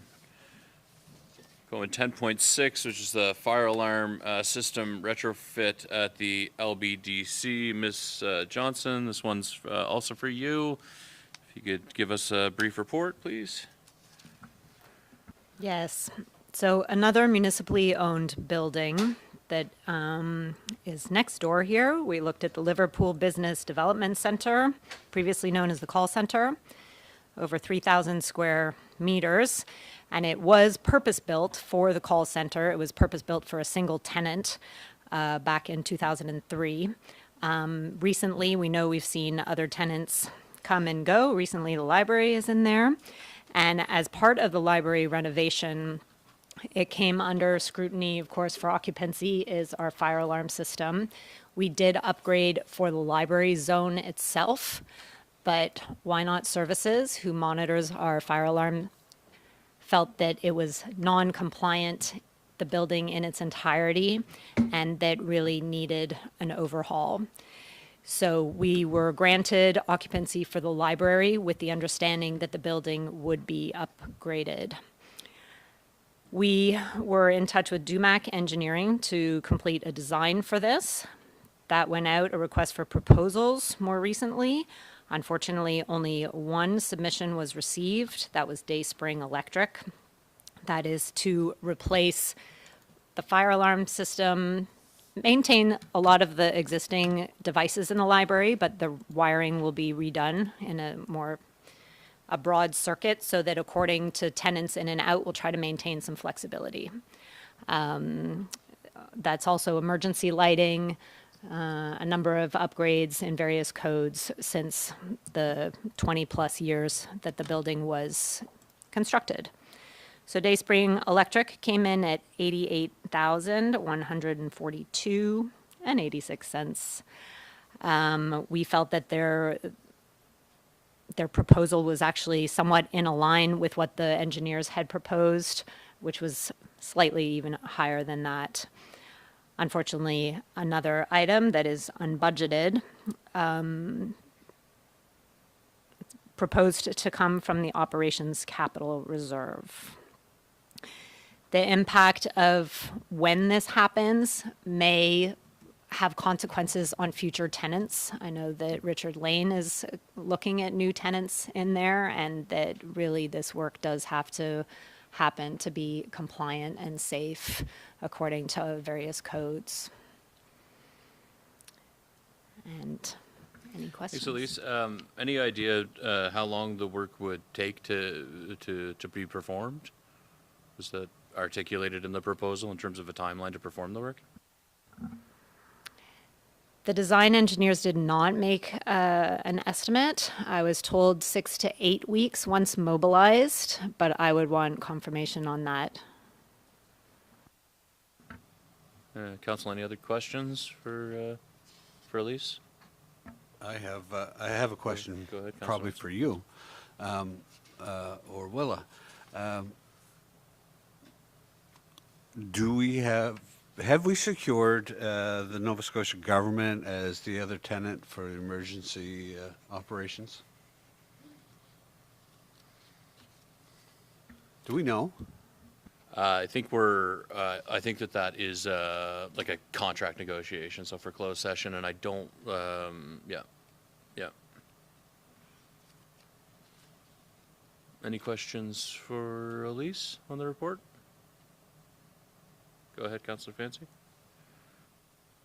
I guess the whole idea is that, so there'll have to be like fire pull stations and things like in different areas, so this will be all set up so that if we get new tenants in, there won't be any shortfalls or anything, so it's all taken into the plan, I guess, so it won't have to be something done later on. Yes, that was very much put as a intention of the proposal, and they're going to clean it up. With the different renovations, things were sort of messy, as it were, and the library added a lot of devices because of each bathroom has monitoring. And so the new proposal is to have a single circuit on the outside with little circuits coming off So if you imagine a full loop and then little loops, keeping it really flexible and that no single zone would be overloaded.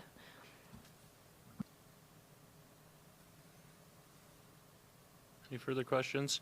So this is an unbudgeted expense, and the recommendation is that it be funded from the Operations Capital Reserve. I'd like to speak just for a moment on that, if I may.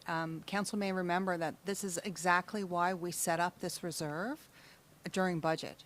So when smaller capital jobs like this came, you had a fund that you could use to not have to deplete the accumulated surplus, but to actually use a fund. So some of the things, I've just pulled it up just to remind myself, some of the things that are actually funded out of this reserve for this year are additional audio system for Queen's Place, scale refits for solid waste, that Gorham Street planter, the burial ground wall, the new hydrants. Those are some key investments that are being made, and they are not having to come from the surplus because you have dedicated a reserve and funded it that takes care of funding these smaller operational issues that come up during the year. So there is still funds available in that, which is why that is what staff recommended that this project be funded from. And that levels out the peaks and valleys too, from year over year. Because this would be an upgrade to a publicly owned, a municipally owned building that would serve us for many years into the future. Yeah, go ahead, Councillor Fancy. That fund we created, though, was only 100,000, wasn't it? It was $1 million. Extra zero, we like those. Any further questions for staff? If not, is someone prepared to provide, to put a motion forward? Do you have a question, or do you want to move? I want to move it. Okay, go ahead, Councillor Jenkins. I would like to move that the Council for the Region of Queens Municipality approve the $88,142.86 plus HST for the replacement of the fire alarm system at the Liverpool Business Development Center, with funds coming from the Operations Capital Reserve. Is there a second to the motion? Deputy Mayor Charlton has seconded the motion. Debate, discussion? Anybody opposed to the motion? All those in favor? Carried. Thanks, ladies. Okay, 10.7. I'm going to welcome Staff Sergeant Archibald. Please come forward. You can sit down or you can stand up, whatever suits your fancy, Dan. 10.7 is the quarterly report from the RCMP. Oh, yeah. Sorry, it's an updated agenda package, yeah.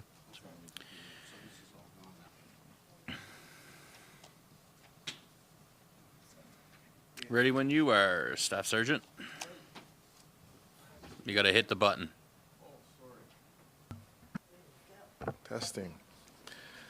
All right, I'll provide a bit of an update here as to the policing in Queens County. The report drafted, it's a Police Advisory Board report. It's from our first quarter of 2025, so April, May, June of this year. I won't bore everyone with all the details in the report. It's there to read. I could go over a few points and then speak of some other things as we go. I should mention, first of all, our 16-month renovation is completed. We're moved back. Thank you. We're moved back into the building. It looks great. We're actually working with our strategic communications branch to perhaps do an open house of some sort for the public if deemed necessary. No real huge transformation. It's just much newer and more functional. A few new little things that work great. So we're happy to be back in there. It's open to for fingerprints, for vulnerable sector, criminal record checks. Our cell block is now operational. Everything's functioning. So very happy about that. For the previous quarter, it's business as usual for the RCMP. We're fully staffed currently, which is great. We've got a lot of new recruits from Depot. I would say probably half of our detachment has less than 5 years service now, so it's a dramatic change from when I first arrived here 6 years ago. We had generally a more senior detachment. Now we've got some youth amongst us, which is great.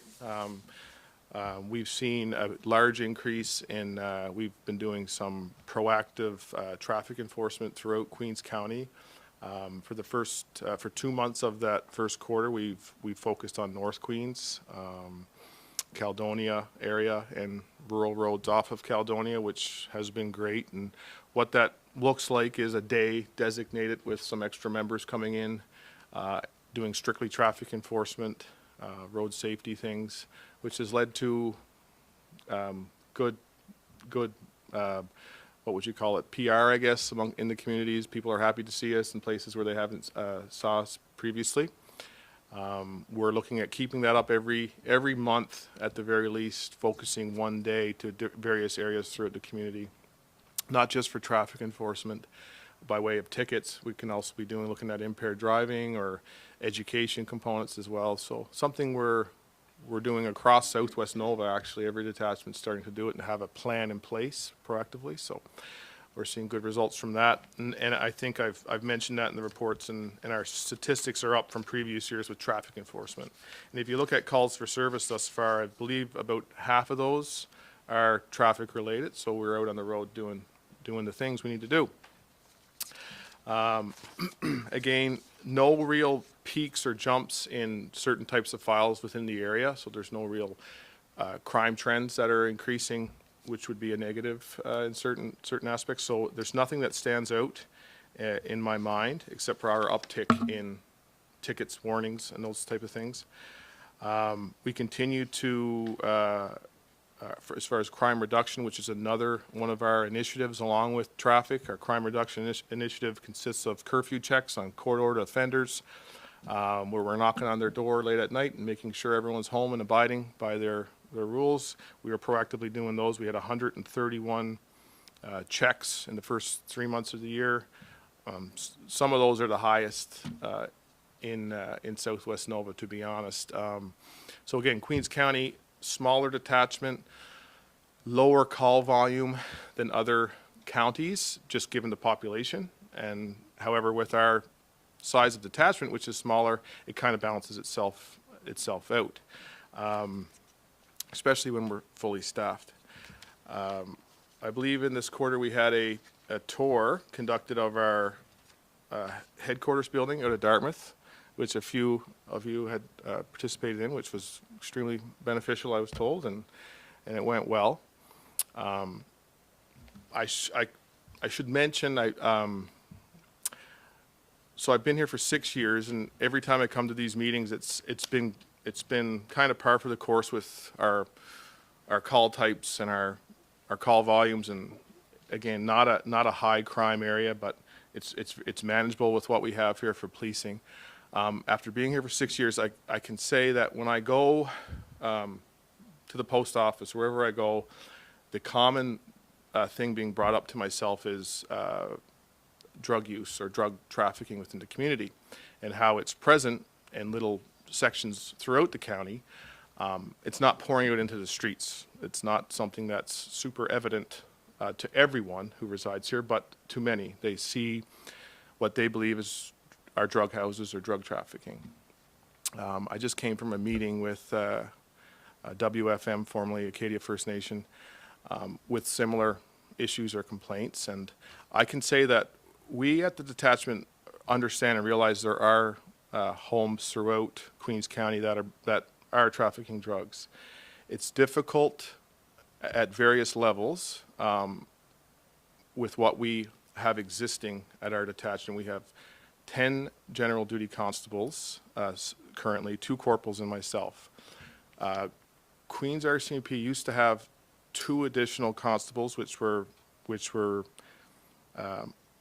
eliminated 11 years ago due to some previous decisions made. I provided a street crime enforcement report completed by Superintendent Popick, which shows all the other detachments around Southwest Nova, we call it, which is what would you call it, the boot of Nova Scotia, with 7 or 8 detachments there. So every one of these detachments has a street crime enforcement and/or a general investigation section. And I think during that headquarters tour, that was made evident to those on the tour what these other detachments had to them. In order for us, the RCMP locally, to target proactively these said drug houses or believed to be drug houses throughout, it would be extremely beneficial to have a designated team of two members to do those types of things. So my ask, and I'm not only saying this because I could be potentially leaving Queens County with a transfer, which I received a few weeks ago. This was always would be considered a goal, was to get those members back into this position. So this is something I'd like to discuss further with council, of course, if there's any way possible for that to happen, because we in Queens County are the only district without a street crime enforcement, without a general investigation section. And I've lived here for 6 years. I think Liverpool, I think Queens County is absolutely a tremendous place to live. However, there are those things that are always on the back of my mind that I feel it is too easy for individuals to sell illicit drugs from their residences with the lack of enforcement or capability in doing enforcement on our behalf. A designated street crime team or general investigations team would not only give us the resource power to do it, but it would come with the knowledge and experience that would be required to do it. Having said that, like I keep coming with these reports. All is well on a general duty stand front until it's not. But that is just something I kind of want to get out there. It's been hard to kind of find a time to do it, and I kind of want it to just put it on the back of everyone's mind. Our wish would be to someday soon have that. And with the new renovation, I've been keeping it in my mind to have that space set aside for such a team if it were to happen in Queens County. They do and I spoke to several of you about a GDPRM, which is, I believe, for Queens County, supposed to be completed next year. So that's a general duty policing resource model, which dictates how many members are supposed to be in your community. Those are just for general duty as well. It's not for those specific type of drug enforcement or special investigation enforcement. But that will be coming, which could see an increase in police within Queens County. However, again, it's separate from that street crime enforcement or GIS, as we call it. But other than that, sorry, that was a bit of a rant. But I just kind of want everyone to know that's where our mindset is at the detachment. It just feels like a fresh start for us. We're in a new building. There's room. To me, it would make it that much better of a place to live, to be able to enforce those on a daily, on a routine. So, any questions?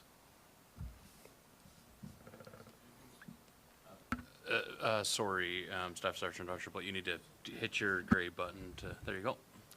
I would just like to thank you for your report, and I was one of the lucky people that had the tour that day of the headquarters, and I have to say I was totally amazed at what we saw for supportive service from the RCMP over and above seeing them drive in their vehicles and doing police checks around here. It was unbelievable, actually, the benefit of what we were paying for if something really seriously happens in Queens County, heaven forbid.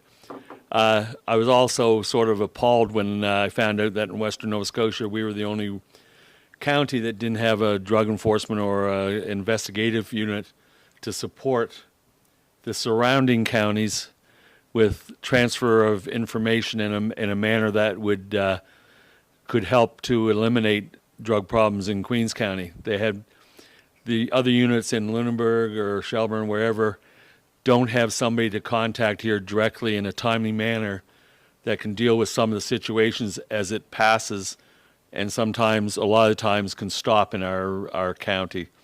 So I think it's something that we should be looking at seriously moving forward, and get back to the basics and cover all the bases in police service in this county. Thank you.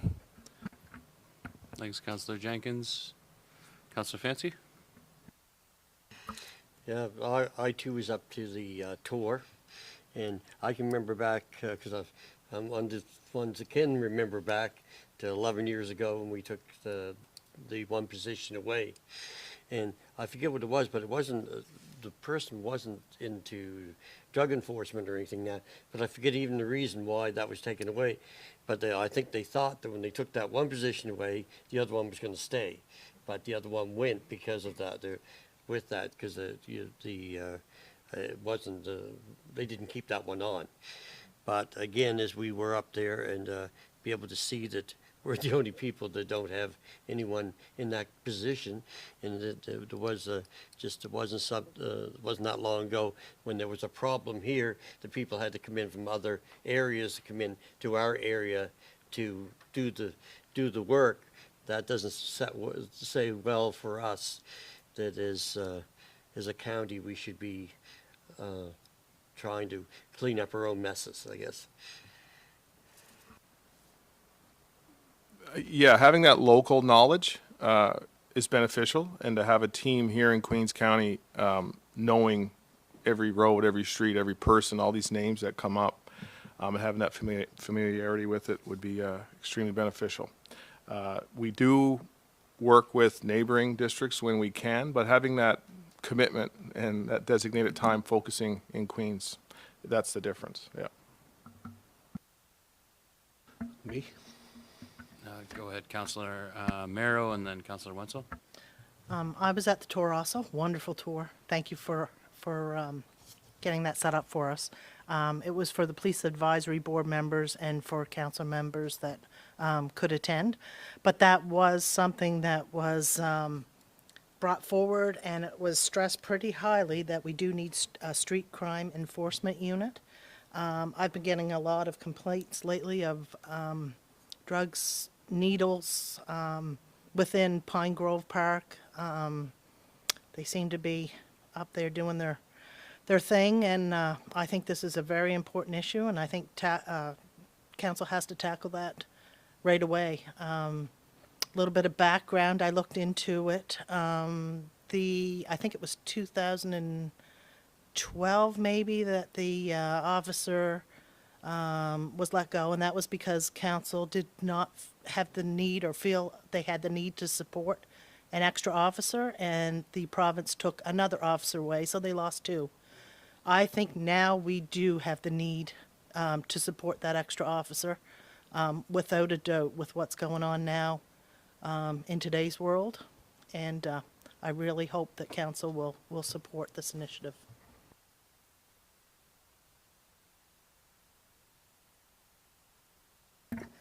Thanks for the report. I've got a few things that I did pass to Councillor Romero because she's on the Police Advisory Committee, but she's also told me this would be a great time for me to bring it up. 20-year-old me is shaking his head right now. Can't believe that I'm going to say this, but the lack of police presence in this community I find quite appalling. I never see a cop. Privateer days, I think I've seen 5 of them in the tent, but I don't see them. And I live on the west side of Main Street, which is a drag strip. They start around the fire hall or Cameron's Corner, and it is a drag strip. And you can talk to anybody on that street, and they'll tell you. And we never see a cop. We never see a radar set up. We are also in fault too because we have those speed cameras, but we put one up by the well facing Milton. Does us no good. Road safety, when I drive down Main Street now, and I don't see police officers. And one time when we were young, we had all that bicycle training, skateboard training. The police were involved. They talked to the kids at the parks. Now you see them, no helmets, booting her down Main Street on these motorized skateboards, and they're booting right through stop signs, going through crosswalks. People have to get out of their way. That and the excessive speeding. I think is an issue that I asked Vicky to bring to you, and I think it has a lot to do with lack of presence in the area. And it kind of drives home the point to me what you're saying. So when you were a boy, you would see these police officers around as a young boy. The problem was the amount of police officers in Liverpool at the time was probably the same as what it is now. So policing has changed over the last however many years, which the demand for police presence has grown. Every time someone calls the police, whether it's North Queens, West Queens, East Queens, wherever it is, I went over how many members we have here. So if we have 2 members on during a day shift or 2 on night shift, a call in North Queens drags 2 members. If it's supper time, and if a call comes in, whether it's mental health, whether it's a mischief, whether it's a domestic, whether it's a traffic complaint, that drags the only police officers out of Queens County, out of Liverpool, in your situation, to a different area, which takes them away from town for 2 hours. So it's harder to designate police to the town of Liverpool when there's other needs. Having said that, your problem area that you mentioned, we do focus on different areas throughout the county. If there's specific times in which, again, it's been 6 years of myself doing this, and this is usually the complaint is traffic throughout Queens County. It's traffic complaints, right? Which is actually a great complaint to have on the grand scheme of things. Not belittling it, but a traffic complaint is as low base as you can get, because there's no people involved until someone gets hurt, right? We can target such areas. And what street are you referring to? Around Cameron's Corner, Payzant? From Cameron's Corner, from the fire hall. Okay. Okay. So yeah, that's somewhere we can sit and do radar as enforcement. And we've discussed this over previous years. When we do park our police car there, that's time the member takes, whether it's an hour or whatever it is, where they're going to sit there and run the radar. But a police car is also a huge pylon, right, with reflectors on it. So you're not actually going to get speeders. You're going to deter people from speeding. That's where those radar signs are, I find, from studies which we brought up last summer, were effective in slowing people down. And it was like 100% of the time I think people slowed down, or 95% of the time it slowed drivers down. Yeah, we can't be everywhere. It is nice to see police officers. I mean, I don't disagree with what you're saying when I never see police officers. Some people don't ever see police officers. I can go weeks without seeing them. My wife complains, I never see police. Right, I'm not even joking. It's true. It just depends on where you are, what you happen to be doing. At the same time, I go to different places, I won't name any names, where I'm always seeing police going and lights and sirens going. I'm like, oh, this is a little uneasy for me. I don't want to live here. But it all kind of depends where, like, we are out there. The numbers are there still. It's just, that's this monthly traffic initiative that we're doing now is trying to change that, because I'm sure out in Port Jolly, they don't see police very often either. We go to where the call, so we go to where the calls are. But this proactive initiative, which is, we're basically bringing members in on overtime to come in and to wave the flag and to do those traffic enforcement in those communities that don't see us very often. Port Medway, another one. So this is what we're trying to do. However, if it's local on West Street or wherever it is, just let us know and we can try to do some enforcement. But we are probably not going to see results by way of tickets, but results when we're there, right? I agree with that, and it's just I walk my dog and I talk to all my neighbors. When I'm coming down Main Street, they're out on their decks, and it's a constant complaint from right around Cameron's Corner down at least to King Street. It is a common, hey, Courtney, hey, you should have seen these guys stunting, doing their wheelies on their motorcycles, and and a lot of people know the cars. A lot of people know who the drivers are, and they're constant. You know what I mean? So they get that perception that nobody cares. They're going to do whatever they want down here. So I get that. So I passed it to Vicky, and like I say, she said this would be a good opportunity to bring it up to your attention, and that's all. I'm not trying to slap your wrist. No, that's great. And I would say to all those people who know who the drivers are and know what vehicles are being driven, if they call us in real time, and I'd mentioned we've got some new recruits here from Depot who are gung-ho on getting out there, and if someone gives information as to who these people are, what they're driving, like, they are out of the office, if they're in the office, to go look for them. So now's a good time to report those people as well. You don't always get that in certain detachments, but we have some young folks who are enjoying traffic enforcement. Be aware. Councillor Jenkins? Unfortunately, in today's age, I remember in my younger days when we all had CB radios, and when a police officer parked at the corner in Greenfield, everybody that had a CB radio or a party line knew that the police were there, and we all started walking. And my daughter was sitting home the other day, and she gets a text from somebody she knew in Bridgewater, and she laughed and said, "What is it?" She said, "Somebody I know just sent out a big text to everybody letting them know that the police were sitting on one of the streets." So traffic slowed down. So it's no matter what you do, you can't win. Yeah, it's Facebook now. Yeah, when we're up in North Queens, I shouldn't say that, sorry. Sorry, Councillor Romero and then Councillor Fancy. I'd just like to note in our tour, I didn't realize also, if you go to a mental health call and you have to take them to the hospital, you have to stay with them. That uses up a lot of your resources. Yeah, there's some, a lot of times we could spend a whole shift sitting with a patient waiting for an assessment from a physician. So I don't know if that was always the case in policing or if hospitals had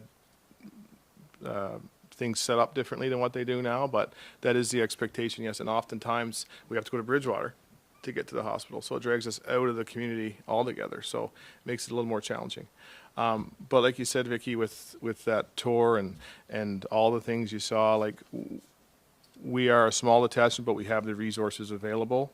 They're a little bit of a drive away, whether it's a collision analysis coming from Yarmouth for a traffic accident where we need measurements, and whether it's major crimes for a homicide like we had this quarter, whether it's a dog handler where we need a search. We're getting new technology as well. We're sending a member on drone training, RPAS they call it. Don't ask me what it stands for, but we're getting more technology at the local level as well, and we have the training out of Halifax where we get all these things done. So it's always a process, and there's always ways to combat the crime that's happening, right? Councillor Fancy? Yeah, so, again, even as Councillor Jenkins says, I remember back the old days, if you saw a radar set up somewhere, even people flashed the lights. It was a common thing, the flashlights, what's going on? Oh, it's the speed trap up ahead. So get clear of it. What I'd like to center on in particular is these two employees we're talking about at the beginning. If these two employees come in, would they be like detectives and they would have no other chore? Like, could they still be used in doing things just like we're talking about, that missing link of being able to, it's like, I know even like Councillor Wenzel said here, but you got the speed indicator up by the well, they're going past that, and then all of a sudden they probably, when they see that indicator, they're slowing down. But after that, and that's just not there. I mean, I'm getting on both sides of the river. We're Milton, they're flying. So when I look at it and I even see the what you had here for statistics, and over April and May, there was April, May, June, I know there were speeding charges of 17 who could probably be 100, you know, if they really wanted to do it, but you don't have the time to do it. Could these two other people be somehow incorporated to help some? So the benefit of a general investigations GIS team would be that they are investigators as such, so you can control what type of files they investigate. It doesn't have to be just serious crimes. It could be files that take an extensive amount of time away from a general duty member, like serious sexual assaults. Historic sexual assaults are usually some lengthy investigations. They involve a bit more interviews and some reaching out to other communities or provinces to find, you know, witnesses, victims, things like that. So they're kind of like a flavor of the month type thing, like what's going on where you need those extra bodies. As far as traffic enforcement, not so much, no. However, with monthly initiatives like we have here now, where we get members off of their regular schedule on their days off coming in for overtime, it's 2 more bodies that are available to work general duties. So again, with the GDPRM, if it ever comes here in the next 1 or 2 years, they might say you need 3 more general duty positions to counteract the amount of call volumes you're getting across the county. So that could be 3 that are used for that reason. That's coming, I believe. I don't know exactly when for Queens, but it's still not going to alleviate the need for intelligence, drug trafficking, serious investigations, to take the load off general duty members to go out and do those proactive patrols and visibility and those type of things. So ideally, it's 2 general investigation and not street crime enforcement. Street crime enforcement is primarily intelligence-led. I think there's a tie to the province with that, and that's what happened with the last one. The province fund the position, and when it was taken away, the province took away the funded SKU position. I think what happened was Queens took away a general duty position, which isn't common. So they said, well, you're not getting a police officer for free, so they took away the SKU, because the SKU is funded provincially, 90%, I believe. Yeah, that's my understanding as well. Yeah. So that's the difference there. Having a GIS would be easier to manipulate and control what happens at the detachment level, controlled by myself. If that makes sense. Any other questions? Go ahead, Councillor Roy. Hi, I'm West Queens. And one of my biggest complaints from my constituents is the speed. Brand new piston up through Port Mattoon, lovely, but oh my goodness, it's just, it's not fit sometimes to be, and we have no sidewalks, so if you want to be out on the road for a walk, it's sometimes you're taking your life into your own hands. And I mean, out through Somerville, they've even made their own signs, like, please slow down, the little neon green man on the side of the road. And I mean, I understand, you only have so many officers, they can't be everywhere at once. And I get that, but I just wanted to, and I'll have one more, 2 words for you. Carter's Beach. Yeah. Yeah. Oh, sorry. So Somerville has historically always been higher traffic volume in the summer. Yes, new paved roads comes with higher speeds. For sure, that would be something that for the month of August we could look at doing some daytime enforcement in for that reason. It's the same thing I would mention to Councillor Wenzel is I think an issue there that would probably be beneficial outside the chance of having the police there would be additional radar signs. I think would be beneficial. It's great seeing them throughout the county. That's a huge improvement. I believe, is there still 3? Is that correct? 3 radar signs? So it's only 2? Okay. Okay, that's maybe one. Yeah, so I think that could be beneficial in such a high touristy area like Somerville. Again, calls for service. I would, off the top of my head, not a whole lot for that area on the daily. So if you're not seeing us out there all the time, maybe because we're not getting called out there on our way to something. So good in that sense, but not highly visible as well. We go to where the population primarily is, because that's where the calls are taking us. I think historically would be Liverpool and Greenfield. Sorry, Caledonia. And some in Greenfield. So that could be why. Carter's Beach, again, the issue is the issue is parking. Yeah. So it's, yeah. I was down a couple of weekends ago, and I mean, they're parked under the no parking signs. And you go down to the other parking lot, and there's 8 cars in the parking lot. And you talk to people nicely, and you say, you can't park here. Oh, here. I'm parking here. And I don't know what you would do to stop it. I know what you would do, but what you're allowed to do is, yeah. So Carter's Beach is bringing me back. It's like 6 years. It's been the same, the same thing. You build a parking lot, they still don't park there. So enforcement, we have done enforcement there. However, it's municipal tickets that we give for those parking infractions, which primarily would be a municipal bylaw officer giving those. We have done it in the past. Issues start to happen when they start going to court and stuff like that. So it's not always as simple as us going out and writing those tickets and enforcing it. A lot of times it's a bylaw type infraction.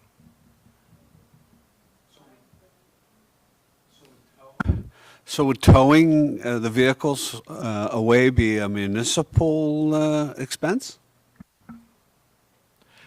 I'm not sure how expenses work. I would think possibly yes, off the top of my head. I'm not sure. So the Region of Queens municipal staff, typically the jurisdiction is actually Liverpool proper. And so we would support the RCMP where possible, but the federal folks would actually lead that. And staff would be happy to look into further details on expenses if you wish. But yeah, so at Carter's Beach would be the province or the federal folks would handle enforcement there.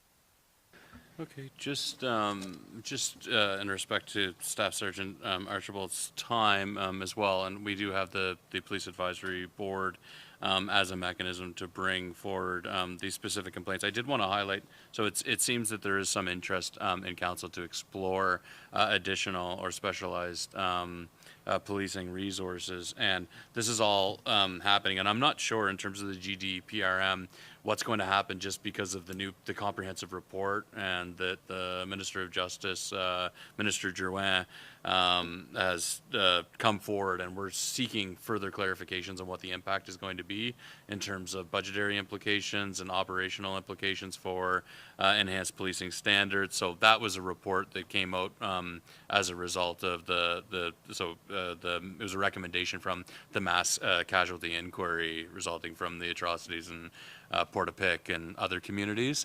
And so there is a movement that we're sort of waiting to see what the province's posture is going to be with respect to the future of policing in Nova Scotia. But what they're communicating is that there's going to be heightened standards. And so we're trying to figure out what that looks like in terms of what the province is going to pay for, what budgetary implications are going to be for the municipality, but certainly is really important and I think valuable to hear from you, Staff Sergeant, in terms of what you see as the priority sort of areas where would be good investments and expenditures for us to make as a municipality. But I just wanted to give some context because I have been on various calls. There's mayor and CAO calls with respect, and it's a little bit of, but we don't know exactly what shape that's going to take. The clearest thing to this point is the impact on municipalities who don't have RCMP as contract policing for gender duty policing, but those municipalities who have their own police force, and what it's going to mean for policing standards and resources on those municipalities. That has become clearer earlier.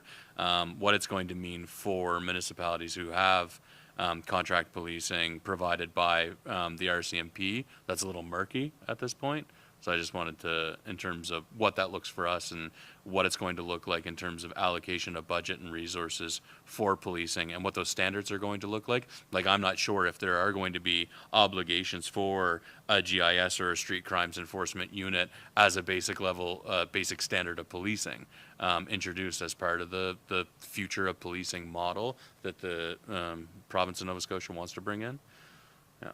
So just wanted to speak to that a little bit, but anything further, any last comments from council for Staff Sergeant Archibald? Okay, well, thank you very much for taking some time for this. Thank you. Thanks for having me. Okay, thank you. Okay. So I think that concludes our new business for today's agenda. I'm going to provide a brief mayor's report. And I haven't provided a mayor's report for some time as I wasn't present at the council meeting that took place in July. So just, I wanted to highlight a few pieces of some business that I've been up to, and then just generally some high level stuff that's happening with the municipality, has been happening with the municipality over the summer. And so sort of immediately after the last council meeting in June, I attended both the adult and alt high school graduation ceremony and the LRH graduation ceremony. And I know too that Councillor Carver had attended the graduation ceremony for the North Queens School.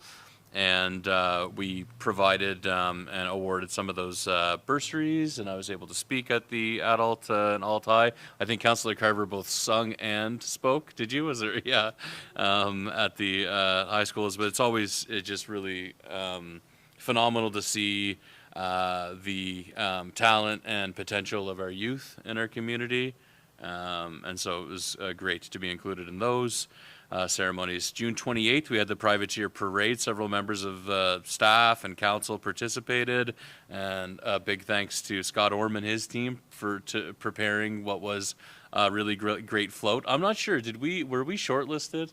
Did they have a float of the year? Was there competition? Because I thought we should be up there. Like, our float was pretty darn good, so I'll have to follow up on that. But thanks to everybody involved. It was very piratey and good. Despite the weather, we had fun. July 4th, we had there was the Dogwood Festival, 25th year celebration of the dogwoods that were planted as part of the Millennium Celebration, and so I was honored to be part of a tree planting ceremony on the grounds of the museum. And accompanied by Minister Maslin and former Mayor Chris Clark, who was a big part of establishing the dogwood tradition in Queens County. And so a big thanks to the organizers of that event, and hope to see that continuing in years moving forward. I think it's neat how the dogwood has kind of become an icon of Queens County, a very unique element of Queens County that really distinguishes us from a lot of our sort of neighboring municipalities and counties around Nova Scotia. July 17th and 18th, respectively, I met with a Member of Parliament, Jessica Fancy Landry, and Member of the Legislative Assembly, Kim Maslin, and really great conversations with both. I was joined by our new CAO, and so good opportunity for CAO Thorpe to put a face to the name and get to know those folks a little bit. And I think just a lot of synergy at all orders of government with respect to both economic development and community wellness priorities in Queens. And so I think that I'm very pleased to have those colleagues to work with as the representatives in the other orders of government. And it's nice. Well, there's a value to having your elected officials being in government at both levels, which we haven't had for some time. July 21st was featured on CBC radio and television news after the announcement that Northern Pulp or Domtar won't be moving ahead with their proposed pulp mill. For those of you who might not have seen those remarks, it was I shared that there was some mixed response from the community with that announcement. Clearly, there's a need for rebalancing of the labor industry, the forestry industry in Nova Scotia, and there was some excitement of the economic prospect that a mill, a craft or a pulp mill or bioproduct mill, whatever you want to call it, would have brought to the community. But there was also a lot of reluctance with respect to the reputation of the corporate entity, I think, as well as the potential impact on the community and on the environment with that proposed mill. So it was my best attempt at providing a bit of a balanced response and illuminating some of the feelings of our community with respect to that announcement. On then July 24th, I was pleased to be invited to Greenfield, where I met with several members of Freeman's Lumber and discussed their ideas for the future and how they can contribute to a more balanced and sustainable forestry industry and solutions that they're continuing to explore for the residuals, like the chips and sawdust and the bark, those residuals that they need to find a market for. And so, I mean, they saw the bioproduct mill as a home run for them, as they really haven't had a market for those residuals since the closure of the Northern Pulp mill in Abercrombie there in Pictou County. And but I'm always very impressed at how sort of innovative and flexible and agile and adaptive and creative those folks are. And so they're continuing to work through and identify all kinds of opportunities for what the future looks like for that operation. And then so I know the deputy mayor provided a great overview of the most recent meeting of the Planning Advisory Committee, but I just wanted to highlight the great work that committee has undertaken with some of these proposed proposed amendments to the land use bylaw for the commercial core. This is a tough conversation with a lot of different, and sometimes heated opinions around the community, and we can do hard things. And I just want to thank the members of that committee, the staff in the land use area who've been contributing to that work, Deputy Mayor Charlton for her leadership, and as well as Councillor Carver for her involvement in that work. I feel that we will ultimately land in a good place. Oh, and Stu's on that as well. Pardon me, Stu. Pardon me, Councillor Jenkins.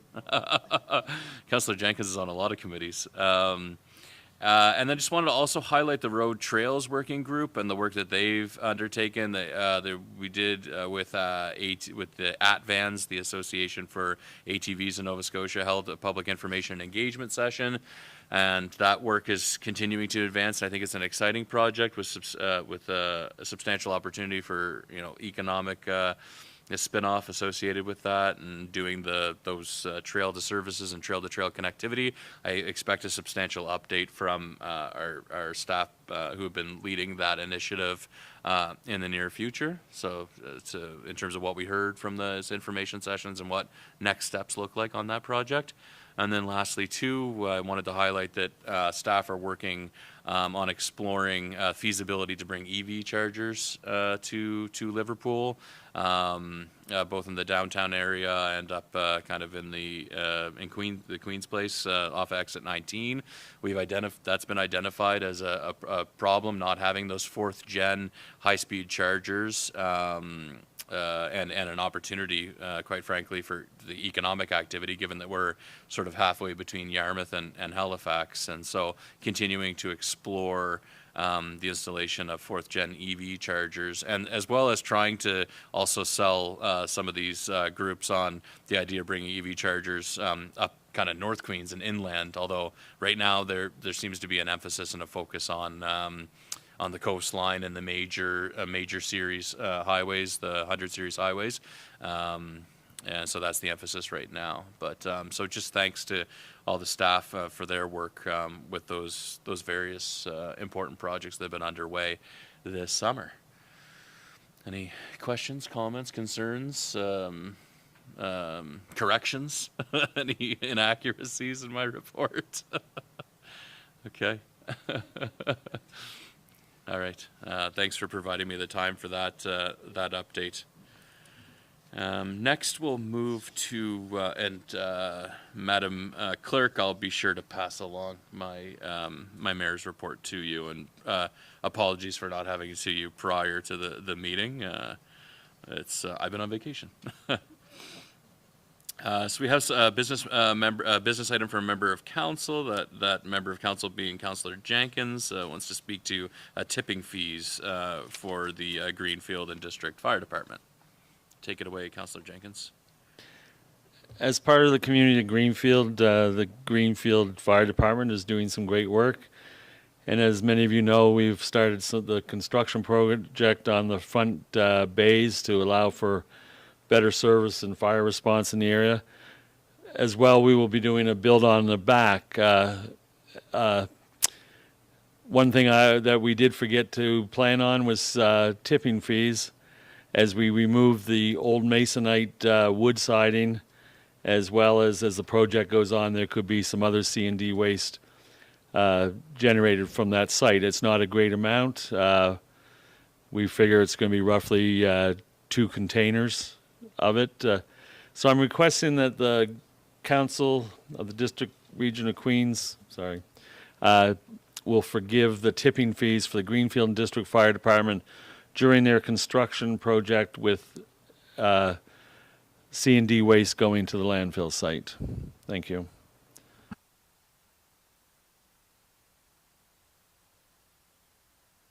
Okay, any discussion? I have some good language for a motion, if you'd like me to read it, provided by our esteemed staff here.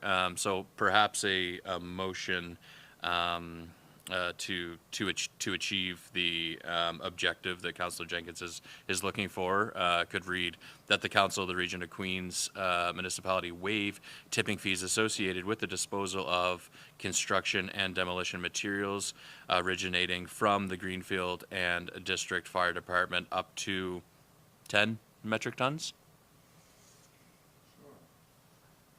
Okay, would you like to move for that?